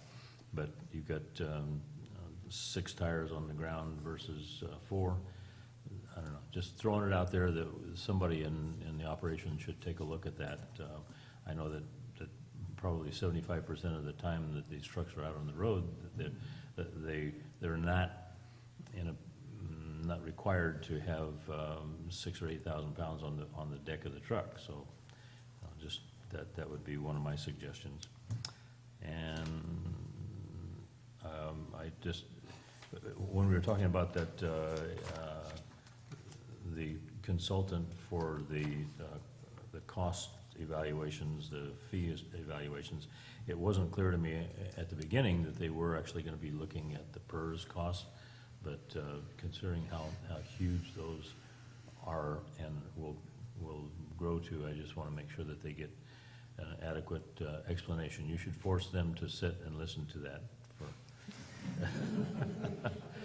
That may cost us in the long run. Oh, yeah. But that's all I have. So, thank you. Director Strange? I don't have much. I found it interesting. I was went on the web the other day to look at all the reservoir capacities and where they're at. New Melones at that time, I think, was at 59%. Now it looks like it's at 62, which was significantly less than all other reservoirs in the area, I noticed. So most of them were in mid-70s, if not higher. And at that time, New Melones was down to 59%. So I found that interesting to, in a lot of ways. But anyway, we're hoping that, that gets up there, hopefully to the level of Don Pedro where it starts spilling. You can always wish. The other thing too, I participated, the T-Stannis IRWM is doing some project evaluation, looking to, we've had some JPA folks, or past participants that hopefully will continue to, City of Angels is one of them. And if we don't do that, then we're going to be looking at additional funds per each JPA member to maintain that minimum funding requirement to keep that going. So there is some effort to reach out to other entities to try to get them that have historically participated as a JPA member to maintain their membership. And even there was some discussion how some of the existing members may have a hard time convincing their board for the expenditures of the JPA membership with that. So I hope that doesn't go south, but we'll keep a close eye on that. And then there was a number of us that participated in camera last meeting, and things are progressing on the studies, you know, for the wild and scenic and a few other things. But I'll go ahead and let you pick that note Can up I- if you like. Yeah. What are our dues for? For the JPA membership, what was it, $20,000, something like that? 11,000. Oh, 11, okay, yeah. So, and again, for some agencies, you know, I know Joe was one that said, boy, we really need to, by increasing your membership, you reduce each member's costs. So that was, yeah, really important So to perspective. go out and solicit members? Yeah, yeah. And on the Stanislaus, you know, there's a lot of folks that are involved. One of them was, we're trying to bring the tribal groups back in, Chicken Ranch Band. They've had a recent change in leadership, back to one of their historical tribal elder individuals. And so we're hoping that during his leadership, there was a lot more outreach and interest in water in the T-stand. Because I can remember when Chicken Ranch gave water to TUD, yeah, and so that was great. Yeah. Yeah. Yeah. So anyway, yeah, we'll see ultimately what happens from that. Good. We have just a couple things. Yeah, camera was last week. We did have the Calaveras Cannabis Alliance executive director and one of the lead farmers here in Calaveras County come speak to us about water use and water quality. It's very, very interesting. The Calaveras County Ag Commission was also here presenting on that issue. It was, and then, yeah, we did also discuss the 142, the wild and scenic, and that study is going forward by both AWA and their partner, Jackson Valley Irrigation District, and then where our study is going forward with CPUD. This coming Friday, Mountain Counties Water Resource Association has probably one of its largest, most popular programs being presented. We have a morning panel with our U.S. Congressman, House Representatives Doug LaMalfa, and U.S. House Representative Congressman Tom McClintock. Both will be there, getting a lot of attention from protesters. Going to be trying to I don't know what the real goal will be, but I've seen 3 Facebook posts on it, trying to attract people, organizing rides, making signs, and planning on being disruptive. But also on that panel, and I think the reason why is State Senator Ted Gaines, State Senator Jim Nielsen, and State Assemblyman Kevin Kiley. Well, all 5 of them will be there in the morning panel, and it is attracting quite a bit of attention. This is a great program. Again, Mountain Counties Water Resource Association. And then the last thing I have is I'm on the board of Mountain Counties. We have a meeting next week at EID. That's all I got. Go ahead, Russ. I just had one other comment. Terry, there was a gentleman that, when I attended that T-stand meeting here, he, if you may recall, he said he lived on Pool Station Road, but he works for ATCA. And on the subject of the help for low-income people paying their utility bills, that this guy is in charge of grant funding that's tens of millions of dollars specifically to help citizens in Amador, Calaveras, and Tuolumne County for that purpose. You know, if they're having trouble with their utility bills, come talk to him. He can help them. I'd love to get his contact information, we'll follow up with him. Tom is his first name, but yeah, you're right. But historically with Prop 218, we couldn't provide that same utility support for low income in water as you can for electricity and propane or heat. So that's been our challenge, and now it sounds as though at the state level they're trying to make that change, and I certainly, it's been one of my big pushes in that So that direction. according to 218, you cannot?